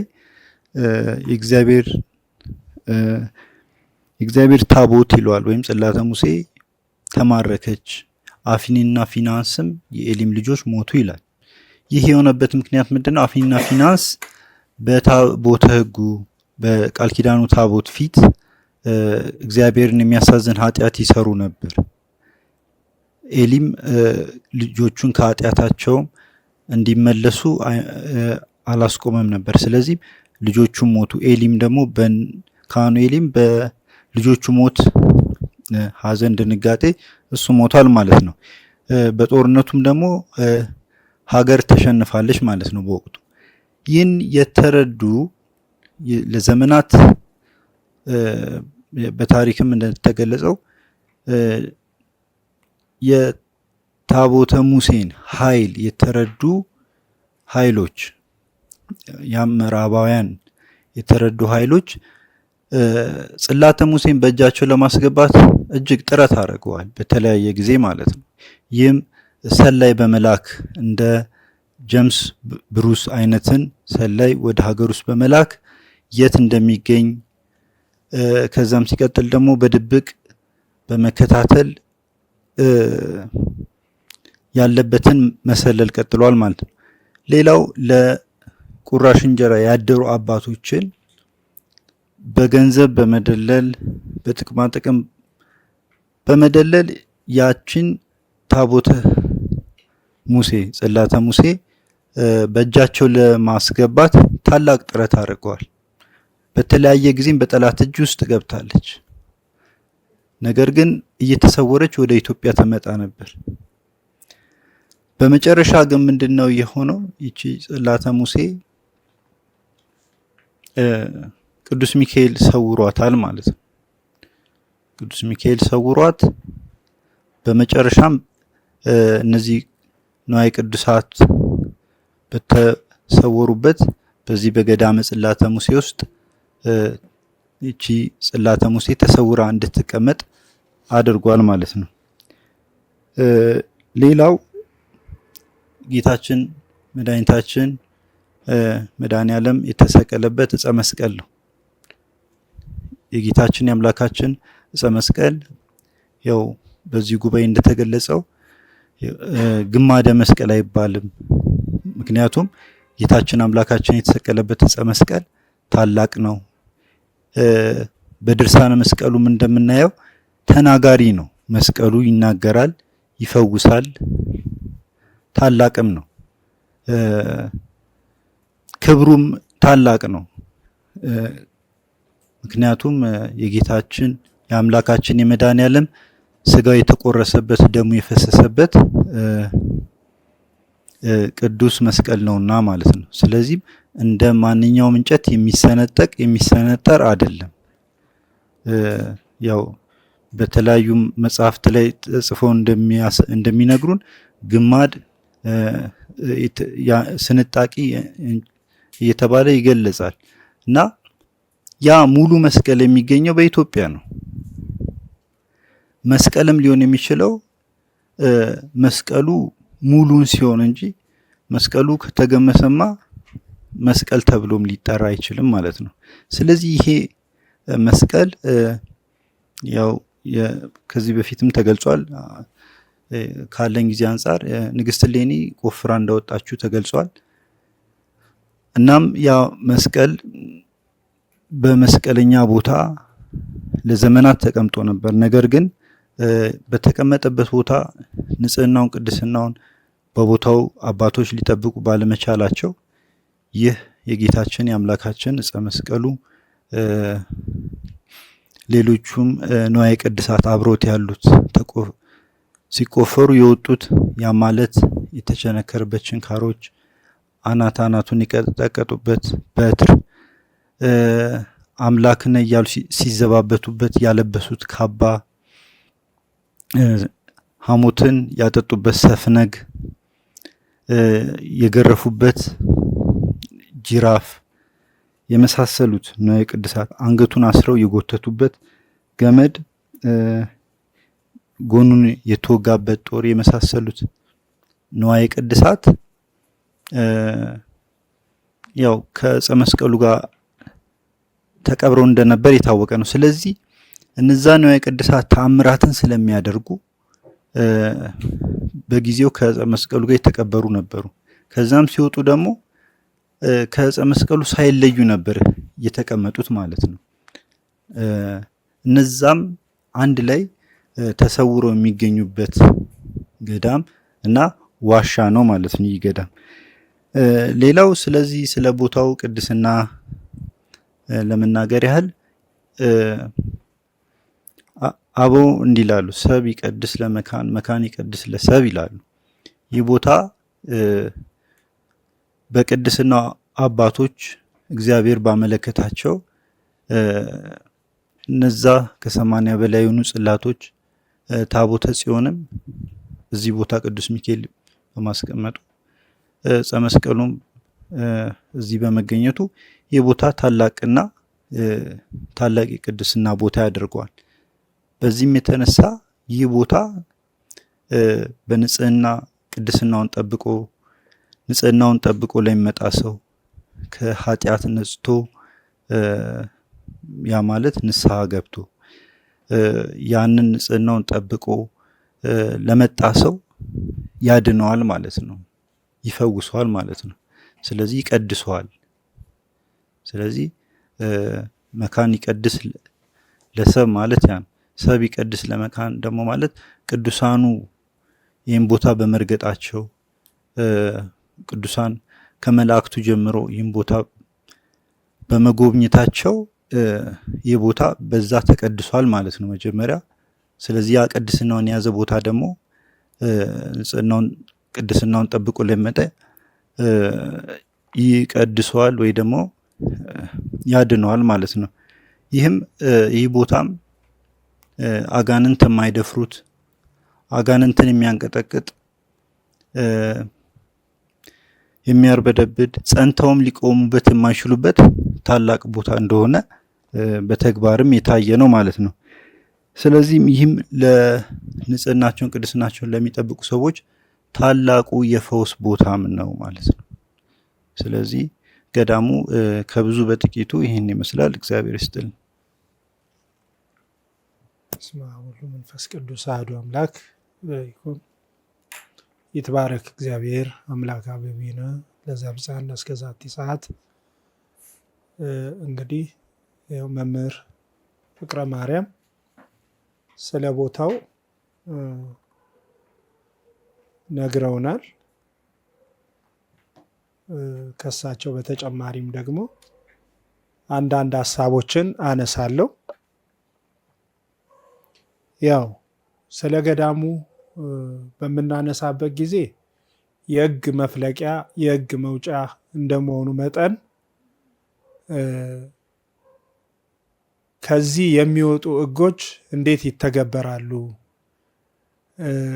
ገዳሙስ ላይ በምንኖርበት ጊዜ ልንከተለው የሚገባን ስርዓት ምን ይመስላል የሚለውን ይህንን ለማብራራት ሞክራለሁ። ቀደምት አባቶች ምን አይነት ስርዓት ነበራቸው? ይህንን ስርዓት እንዴት አስቀጠሉት? የሚለውን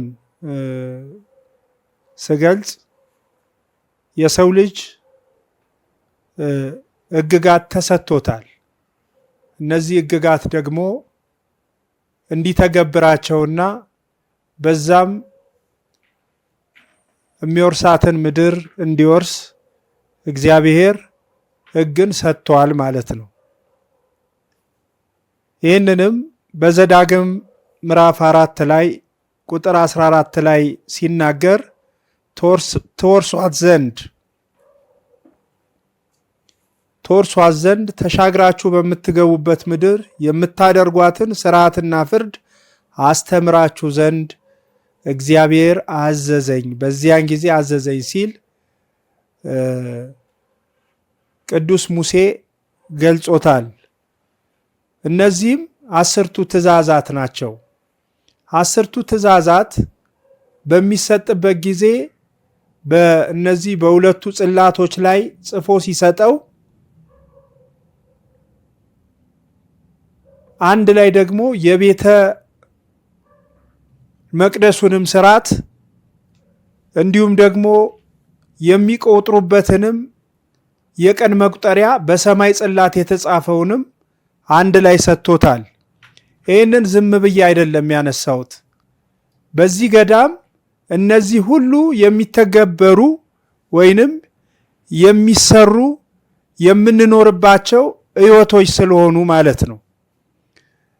እንግዲህ ሕግ ይወጣል ከጽዮን እንደተባለ ሁሉ የሕግ መውጫ እንደመሆኗም እዚህ ገዳም የሚተገበረው ስርዓት ነገ በየቦታው ላሉ አብያተ ክርስቲያናት እንደ መመሪያ እንደ ሕግ ሆነው ስለሚወጡ ማለት ነው። የተገበሩት እየተተገበረም ያለ ስርዓት አለ። ብሎም ደግሞ በዘመናት ቅብብሎች ደግሞ የተዘነጉ በስርዋጽ የሌሎችን ካቶሊካዊ የሆነ ስርዓትን ያልተገቡ ስርዓትን በቤተ ክርስቲያን ገብተው ደግሞ የተዘነጉ ስርዓቶች አሉ ማለት ነው። እነዚህ ስርዓቶች ከዚህ ጽላተ ሙሴ ወመስቀለ መድኅን ካለበት ገዳም በሚወጣ ሕግ ታርሞና ተስተካክሎ ነገ ቤተ ክርስቲያን ትመራበታለች ማለት ነው።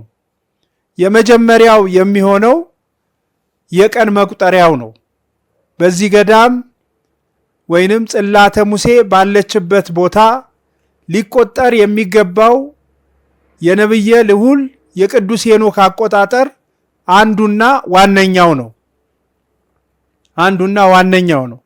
ይህንንም በመጽሐፍ ቅዱስ በሚገባ ተብራርቶ አባቶችም በገድላቸው በተለያዩ ድርሳናት ላይ አስቀምጠውት የምናገኘው እውነት ነው ማለት ነው። ይህም በዚህ ገዳም የሚተገበር እውነት ነው ማለት ነው። ሌላው ደግሞ በዚህ ገዳም በምንኖርበት ጊዜ እያንዳንዱ አጽዋማትን በሱባኤ ለክተን እንጾማለን። 7ቱ አጽዋማትን በሚገባ እንተገብራለን። 7ቱ አጽዋማት ስንል ደግሞ የመብርሃን የወላዲት አምላክን የስደቷን ጾም ጨምረን ማለት ነው። አብይ ጾምን ሳንነካ ማለት ነው። አብይ ጾም ከ7ቱ አጽዋማት ውስጥ ሳይሆን የሚደመረው ለየት ያለ የሁሉም የበላይ ሆኖ የሚጾም ጾም እንደሆነ በመልእክት በሚገባ ተብራርቶ ተነግሮናል ማለት ነው። ነገ ቅድስት ቤተ ክርስቲያንን የምትተዳደርበት ሕግና ስርዓት ከመፍለቂያው ወጥቶ ሲተገበር እነዚህ በሚገባ የሚተገበሩ ስርዓትና ሕጎች ናቸው ማለት ነው። ሌላው ደግሞ በዚህች በተቀደሰች ስፍራ የሚደረገው ስርዓት ውስጥ አንዱና ዋነኛው ከዘረኝነት የጸዳ ማህበርተኞች ያሉበት የመድኃኔዓለምና የቅድስት ድንግል ማርያም ማህበርተኞች ስርዓተ አምልኮ የሚፈጽሙባት ቦታ መሆኗ ነው። ከዘረኝነት ሲባል ዛሬ በየአብያተ ክርስቲያኑ እንደምንመለከተው ይሄ የጎንደሬ ነው፣ ይሄ ደግሞ የትግሬ ነው፣ ይሄ ደግሞ የአማራ ነው እየተባለ የምትከፋፈል ቤተክርስቲያን እንደሌለች፣ ቤተክርስቲያን በጎሳ እንደማትለይ፣ በዘረኝነት እንደማትለይ ይሄ ማህበርተኛ ምስክር ሆኖ ይቆማል ማለት ነው። ሁሉም ኢትዮጵያዊ የአቢሲኒያ ልጆች በአንድነት ሆነው ስርዓተ አምልኮ የሚፈጽሙባት የተቀደሰች ስፍራ ናትና ይሄ ደግሞ ሲተገበር በመላው አገሪቷ ላይ ይሄ ነገር ቆሞ እንደምናይ ሙሉ እምነት አለን ማለት ነው። በዚህ ገዳም ከሚወጣ ሕግ ቅድስት ኢትዮጵያ ቅድስት ሀገር ኢትዮጵያ ምን ተጠቅማለች? ምን አይነት ነገርስ ተካሂዷል? የሚለውን ለመመልከት እሞክራለሁ። ያው ብዙዎቹ የተደገሙ እንዳይሆኑ ከማሰብ የተነሳ ነው ማለት ነው። ከዚች ከተቀደሰች ስፍራ በወጣ ሕግ በተለያዩ አብያተ ክርስቲያናትና ገዳማት ይሄ ማህበር ከመብርሃን በሚወጣ ሕግ መሰረት ብዙ ተግባራትን ፈጽመዋል። ብዙ ተግባራትንም ደግሞ አከናውነዋል። ለምሳሌ ያህል በጣና ገዳማት ላይ ታላቅ የሆነ ወደብ በመስራት ገዳሟ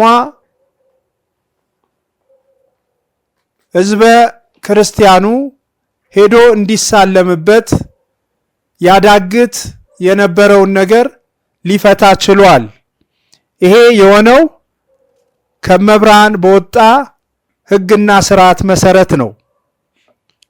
ሌላው ደግሞ በዚያው ገዳም ላይ የእንቦጭ አረም በተንሰራፋበት ጊዜ ያው ይሄንን ያደረገው የጠላት እጅ ነውና ከመብርሃን በወጣ ሕግና ስርዓት መሰረት እመብርሃን እየመራችን ይህንን የእንቦጭ አረም በማስለቀም ቅርሶችና ይሄ ገዳም ቅርሶች እንዳይመዘበሩ ክፉ ተግባር እንዳይደርስበት ሊከላከል ችሏል። ይሄም ከዚሁ ገዳም በወጣ ሕግ መሰረት ማለት ነው።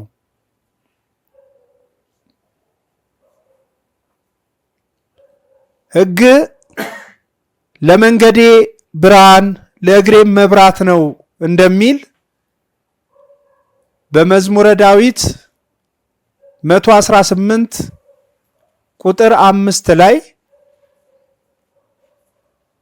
ከዚህ የሚወጣ ሕግ ለቅድስት ሀገር ኢትዮጵያ አስፈላጊና ወሳኝ እንደሆነ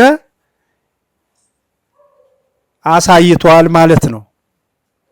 ሌላው ደግሞ ከዚህ በሚወጣ ሕግ መሰረት ሕዝበ ክርስቲያኑ ምን አይነት ስነ ስርዓትና ምን አይነት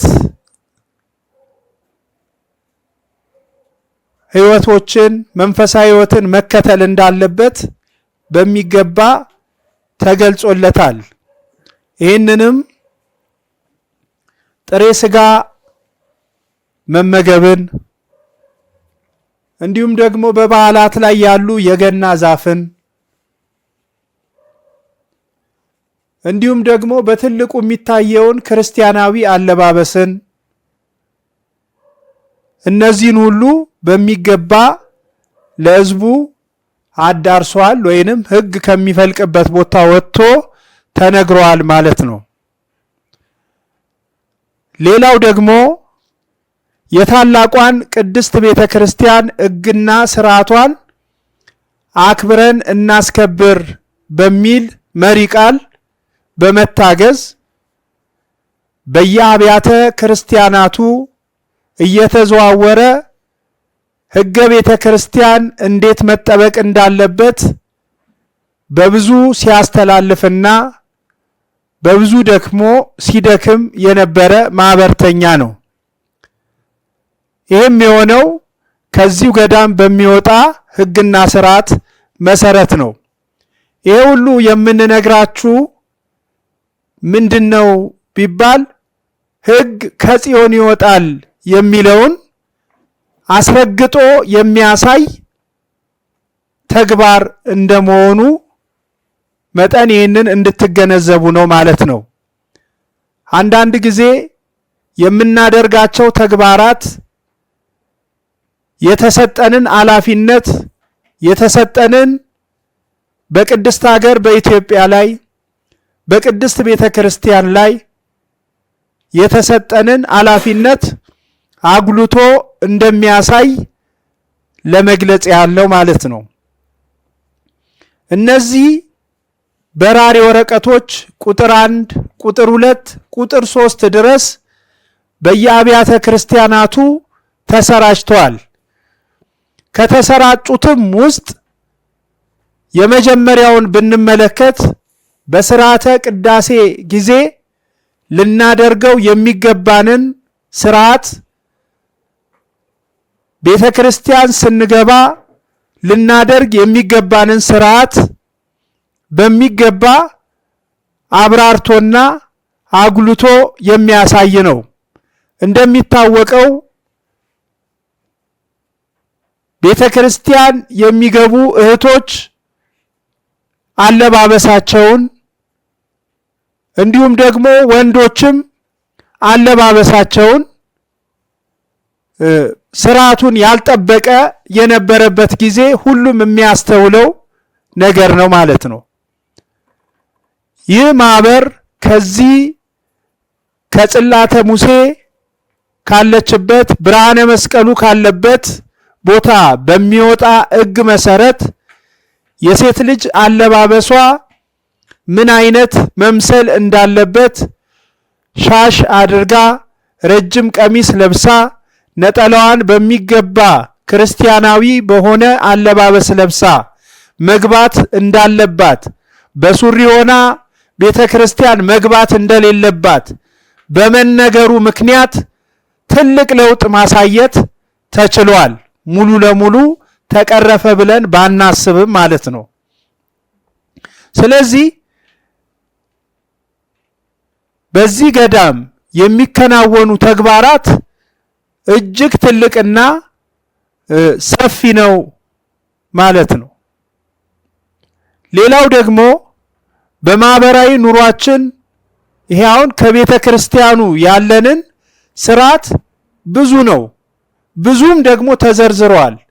ለምሳሌ በቅዳሴ ጊዜ አሃዱ ሳይባል መግባት እንዳለብን፣ ስርዓተ ቅዳሴ በሚደረግበት ጊዜ አሃዱ ሳይባል መግባት እንዳለብን፣ እትዉ በሰላም ደግሞ ሳይባል መውጣት እንደሌለብን ተነግሮናል።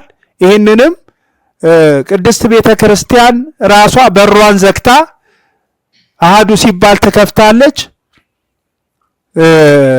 ከዛ በኋላ አሃዱ ሲባል የተዘጋው በር እትዉ በሰላም ሲባል ተከፍቶ ምዕመን መውጣት የጀመረበትን ነገር ማስተዋል ችለናል ማለት ነው።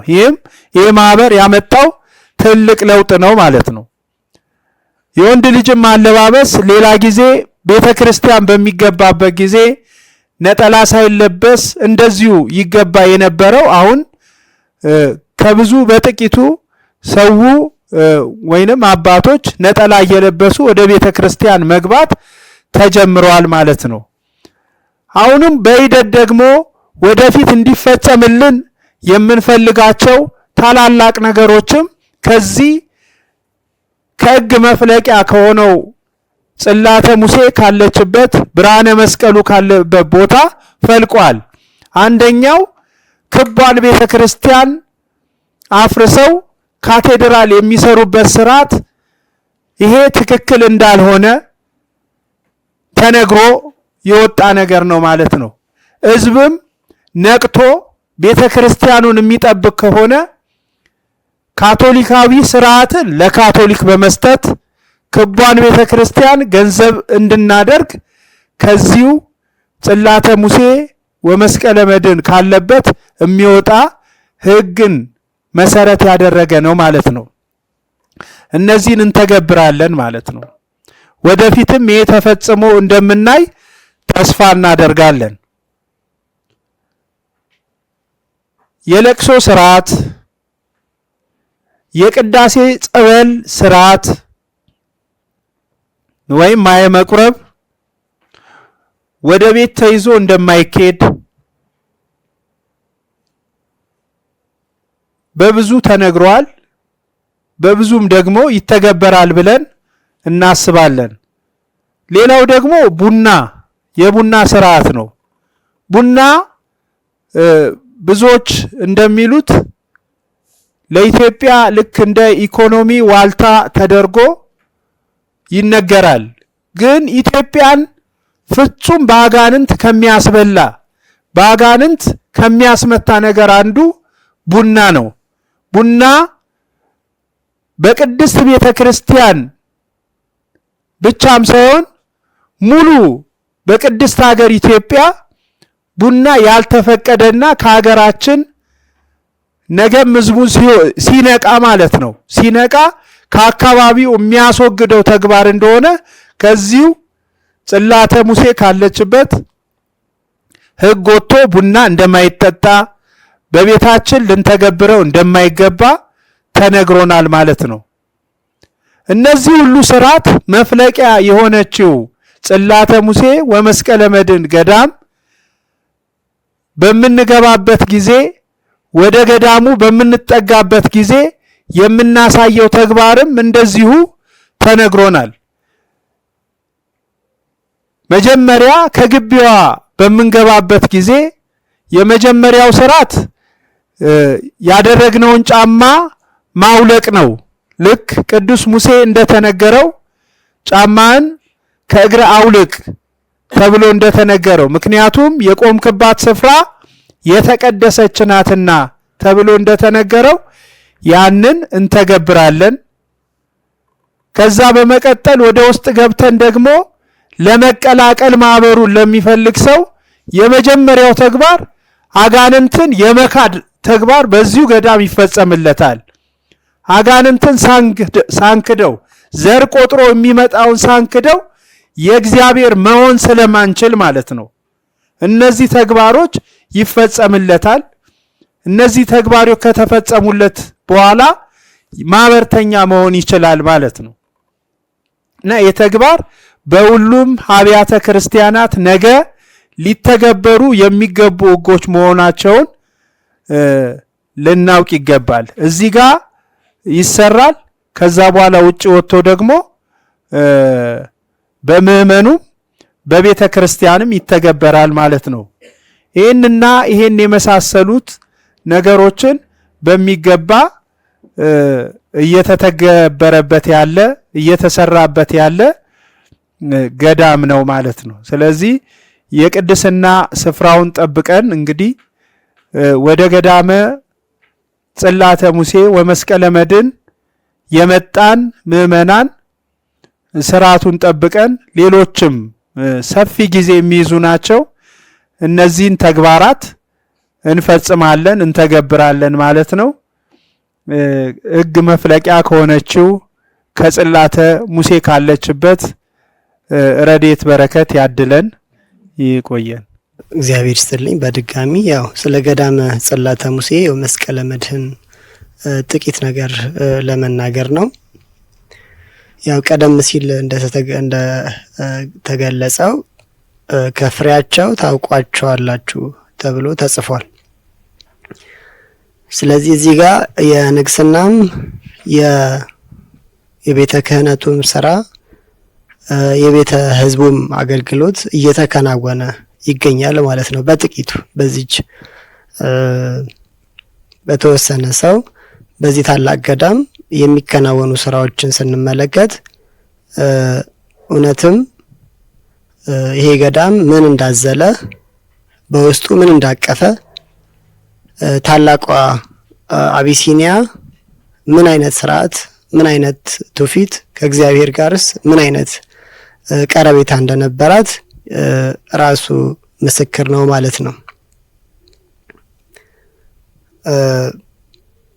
እንግዲህ ንግስተ ነገስት እህተ ማርያም ዘኢትዮጵያ ወላዲተ አምላክ ተገልጣላቸው በምትነግራቸው መሰረት እኛም ደግሞ አምነን ተቀብለን ነው ወደዚህ ገዳም የመጣ ነው። ስለዚህ ቅዱሳን አበው ቀድሞ ነገር አዲስ ነገር ይዘው አልመጡም። እሳቸው ኢትዮጵያውያን እግዚአብሔርን ያናገሩ እንደነበረ ይጠይቁ ይመልስላቸው እንደነበረ ይሄ ራሱ ምስክር ስለሆነ ማለት ነው።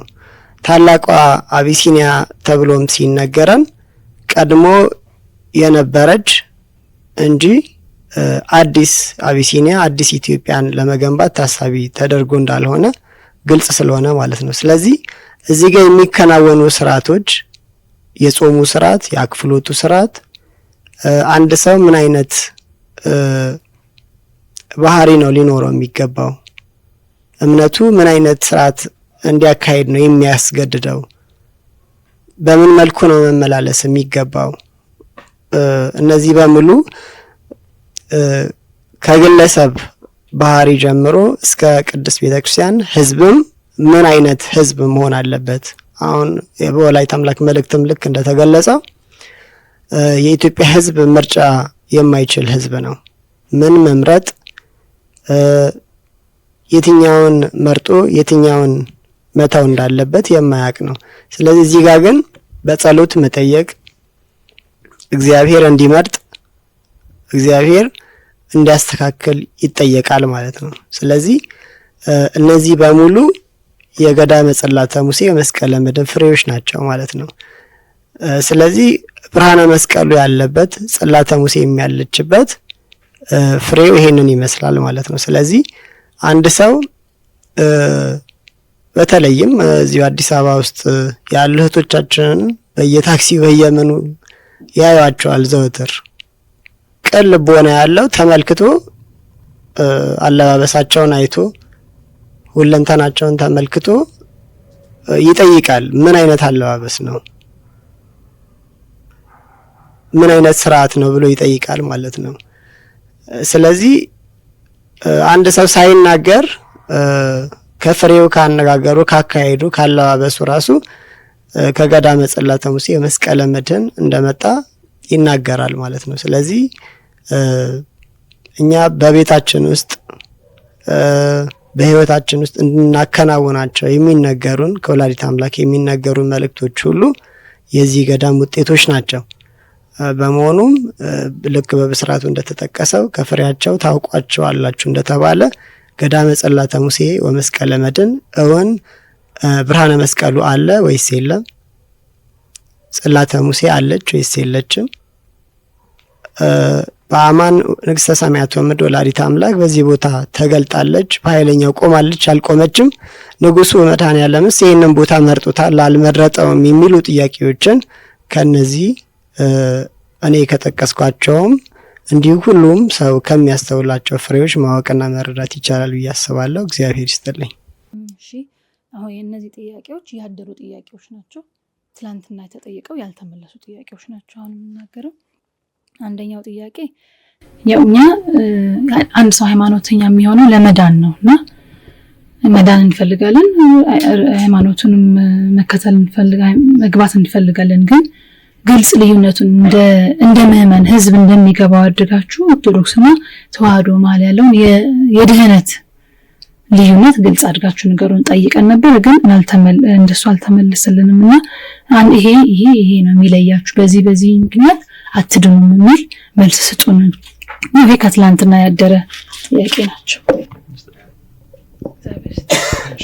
እሺ እግዚአብሔር ይስጥልን። ኦርቶዶክስና ርትዕት መሀል እንግዲህ በስያሜ ትላንት ማስተን ነበረ። ከድህነት አንጻር ምንድነው ልዩነቱ የሚለውን እናነሳና ለመምህራን ሀሳብ ትሰጣላችሁ።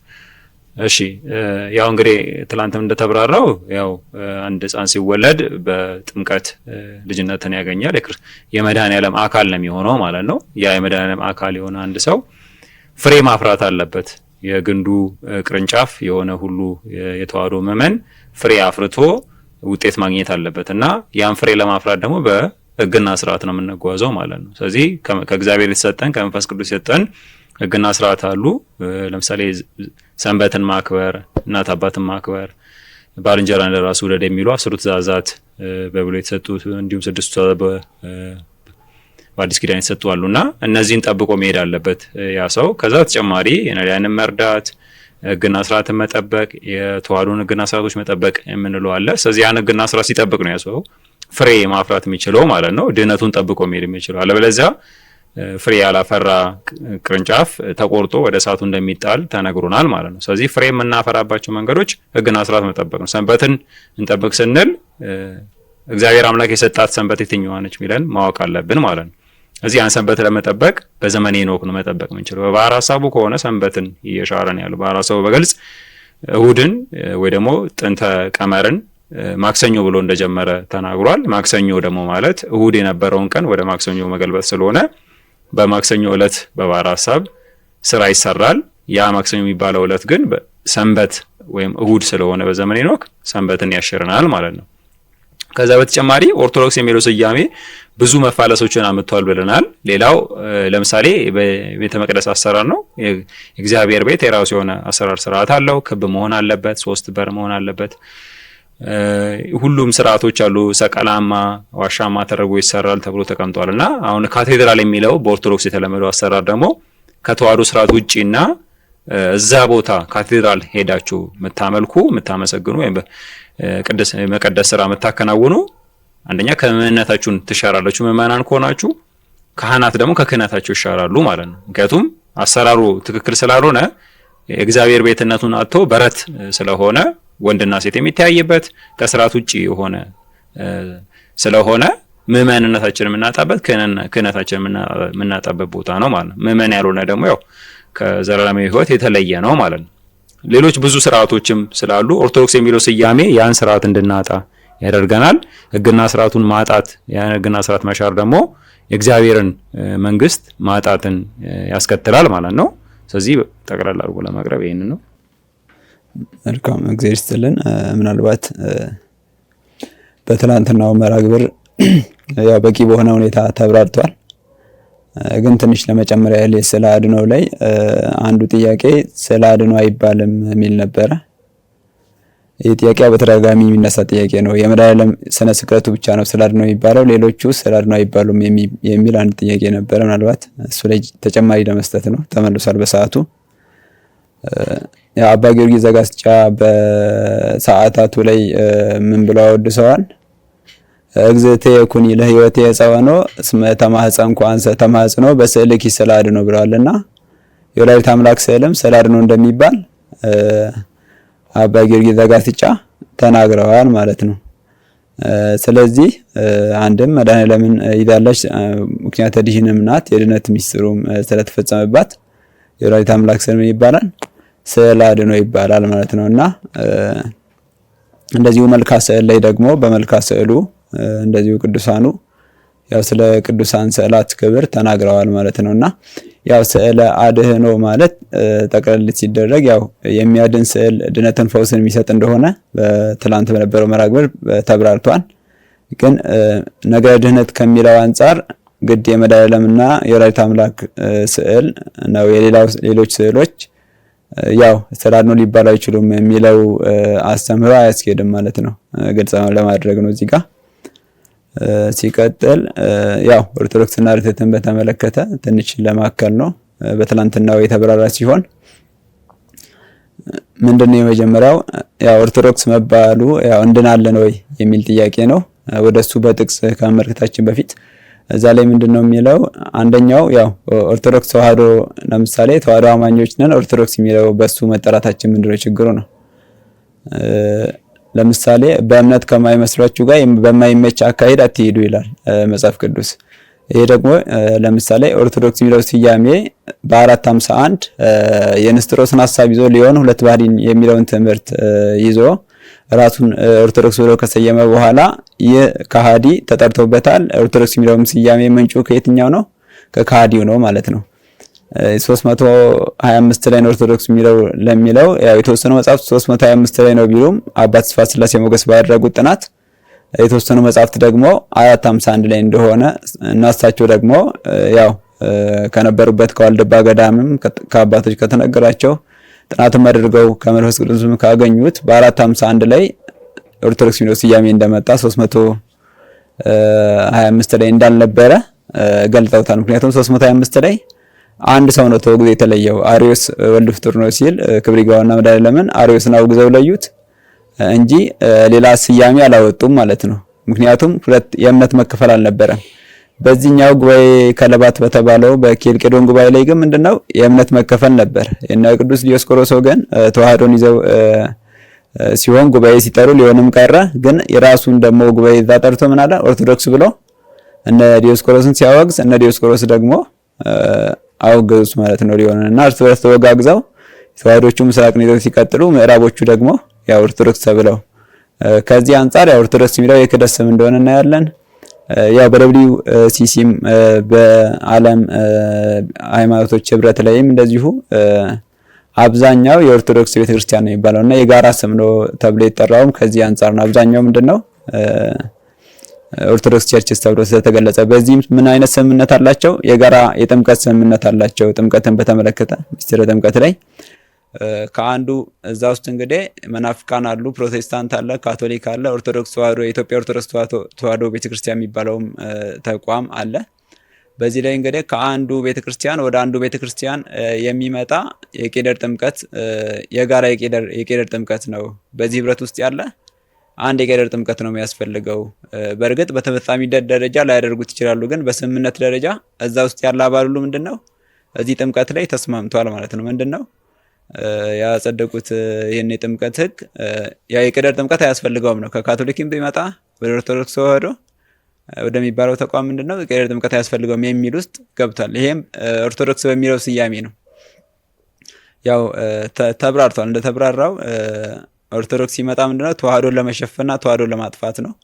በዚህም ከአባት ስፋት ስላሴ ሞገስ በተጨማሪ ቅባትና ጸጋን ተቃውሞ መጽሐፍ የጻፉት አቡነ ዘካርያስ የሚባሉትም ጳጳስ በዚህ ላይ የኦርቶዶክስ የሚለው ስም ዝም ብሎ ከንቱ ነው፣ ዋናው ምስጢሩ ተዋህዶ ላይ ነው ብለው ተናግረዋል።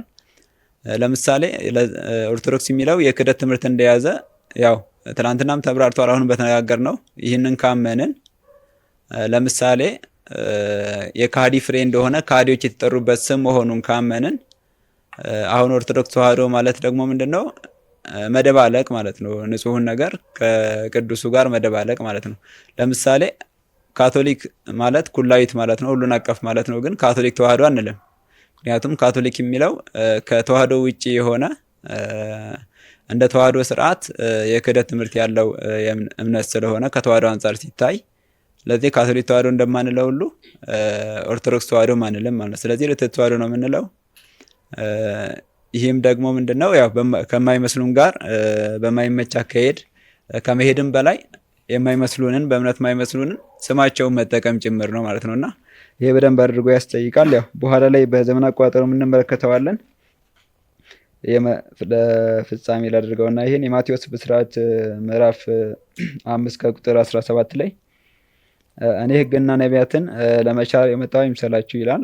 ልፈጽም እንጂ ለመሻር የመጣው ይምሰላችሁ። እውነት እላችኋለሁ ሰማይና ምድር እስኪያልፍ ድረስ ከሕግ አንዲት የውጣ ወይም አንዲት ነጥብ ከቶ አልታልፍም ይላል።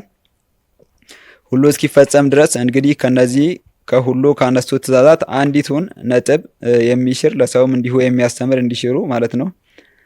ማንም ሰው በመንግስተ ሰማያት ከሁሉ ታናሽ ይባላል የሚያደርግ ስርዓቱን ደግሞ የሚያደርግ ትንሽ የሚባለውን ስርዓት የሚያደርግና እንዲያደርጉም የሚያስተምር ደግሞ በመንግስተ ሰማያት ታላቅ ይባላላችኋለሁ።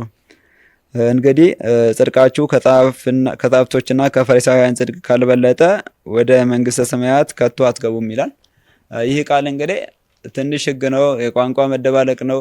አይ ስያሜው ከአዲያም ቢጠሩበትም ችግር የለውም ተብሎ የሚሻለው ህግ ሁሉ ከመንግስተ ሰማያት እንደማያስገባ እንደሚያስጠይቅ እግዚአብሔር አምላክ በቅዱስ ማቴዎስ ብስራት ነግሮናል ማለት ነው። እግዚአብሔር ይስጥልን፣ ቃልዮት ያሰማልን፣ በረከት ተዋህዶ ሃይማኖት ያጽናልን። እንግዲህ የነበረንን ጉባኤ በዚሁ እያጠቃለልን ያለ ነው። 3 ርዕሰ ጉዳዮችን አይተናል። የመጀመሪያው የመጽሐፍት መበረዝ በሚል ሰፋ ያለ ማብራሪያ ከነጥያቄና መልሱ ተከናውኗል። ሁለተኛ ንግስናና የሀገር ኢትዮጵያ አቢሲኒያ ታሪክ ቀርቧል። በመጨረሻ ባለንበት ገዳመ ጽላተ ሙሴ ወመስቀለ መድኅን አተኩሮ ስለ ቅድስናው ስለ ታሪኩና ስላለው ስርዓት መግለጫ ተሰጥቷል። እንዲሁም ያነሳችሁትን ጥያቄ በቂ ማብራሪያዎች ስለተሰጡ መርሃ ግብራችንን የዛሬውን በዚህ እንፈጽማለን። ነገም በሚኖረው መርሃ ግብር አብዛኞቻችሁ ስትጠይቁትና በጉጉት ስትጠብቁት የነበረው የዘመነ ሄኖክ የዘመን አቆጣጠር በሰፊው የምናነሳ ይሆናል። እንዲሁም ስለ ህግና ስርዓት የተዋሕዶ ህግና ስርዓትን ምን ይመስላል፣ ምን አይነት ህግና ስርዓቶች ነው ያሉት፣ በጣም የሚገራርሙ ስርዓቶች ተሸፍነውብን ተደብቀው የነበሩ ስርዓቶችን በገዳሙ የተገለጠልን በወላዲተ አምላክ መልክ የተገለጠልንን እኛም እየተገበርን ያለነውን ለህዝቡ ይፋ የምናደርግ ይሆናል። ነገ መርሃ ግብራችን እንድትጠብቁን እየጋበዝን የዛሬ መርሃ ግብራችን እንፈጽማለን። ለጸሎት እንነሳ።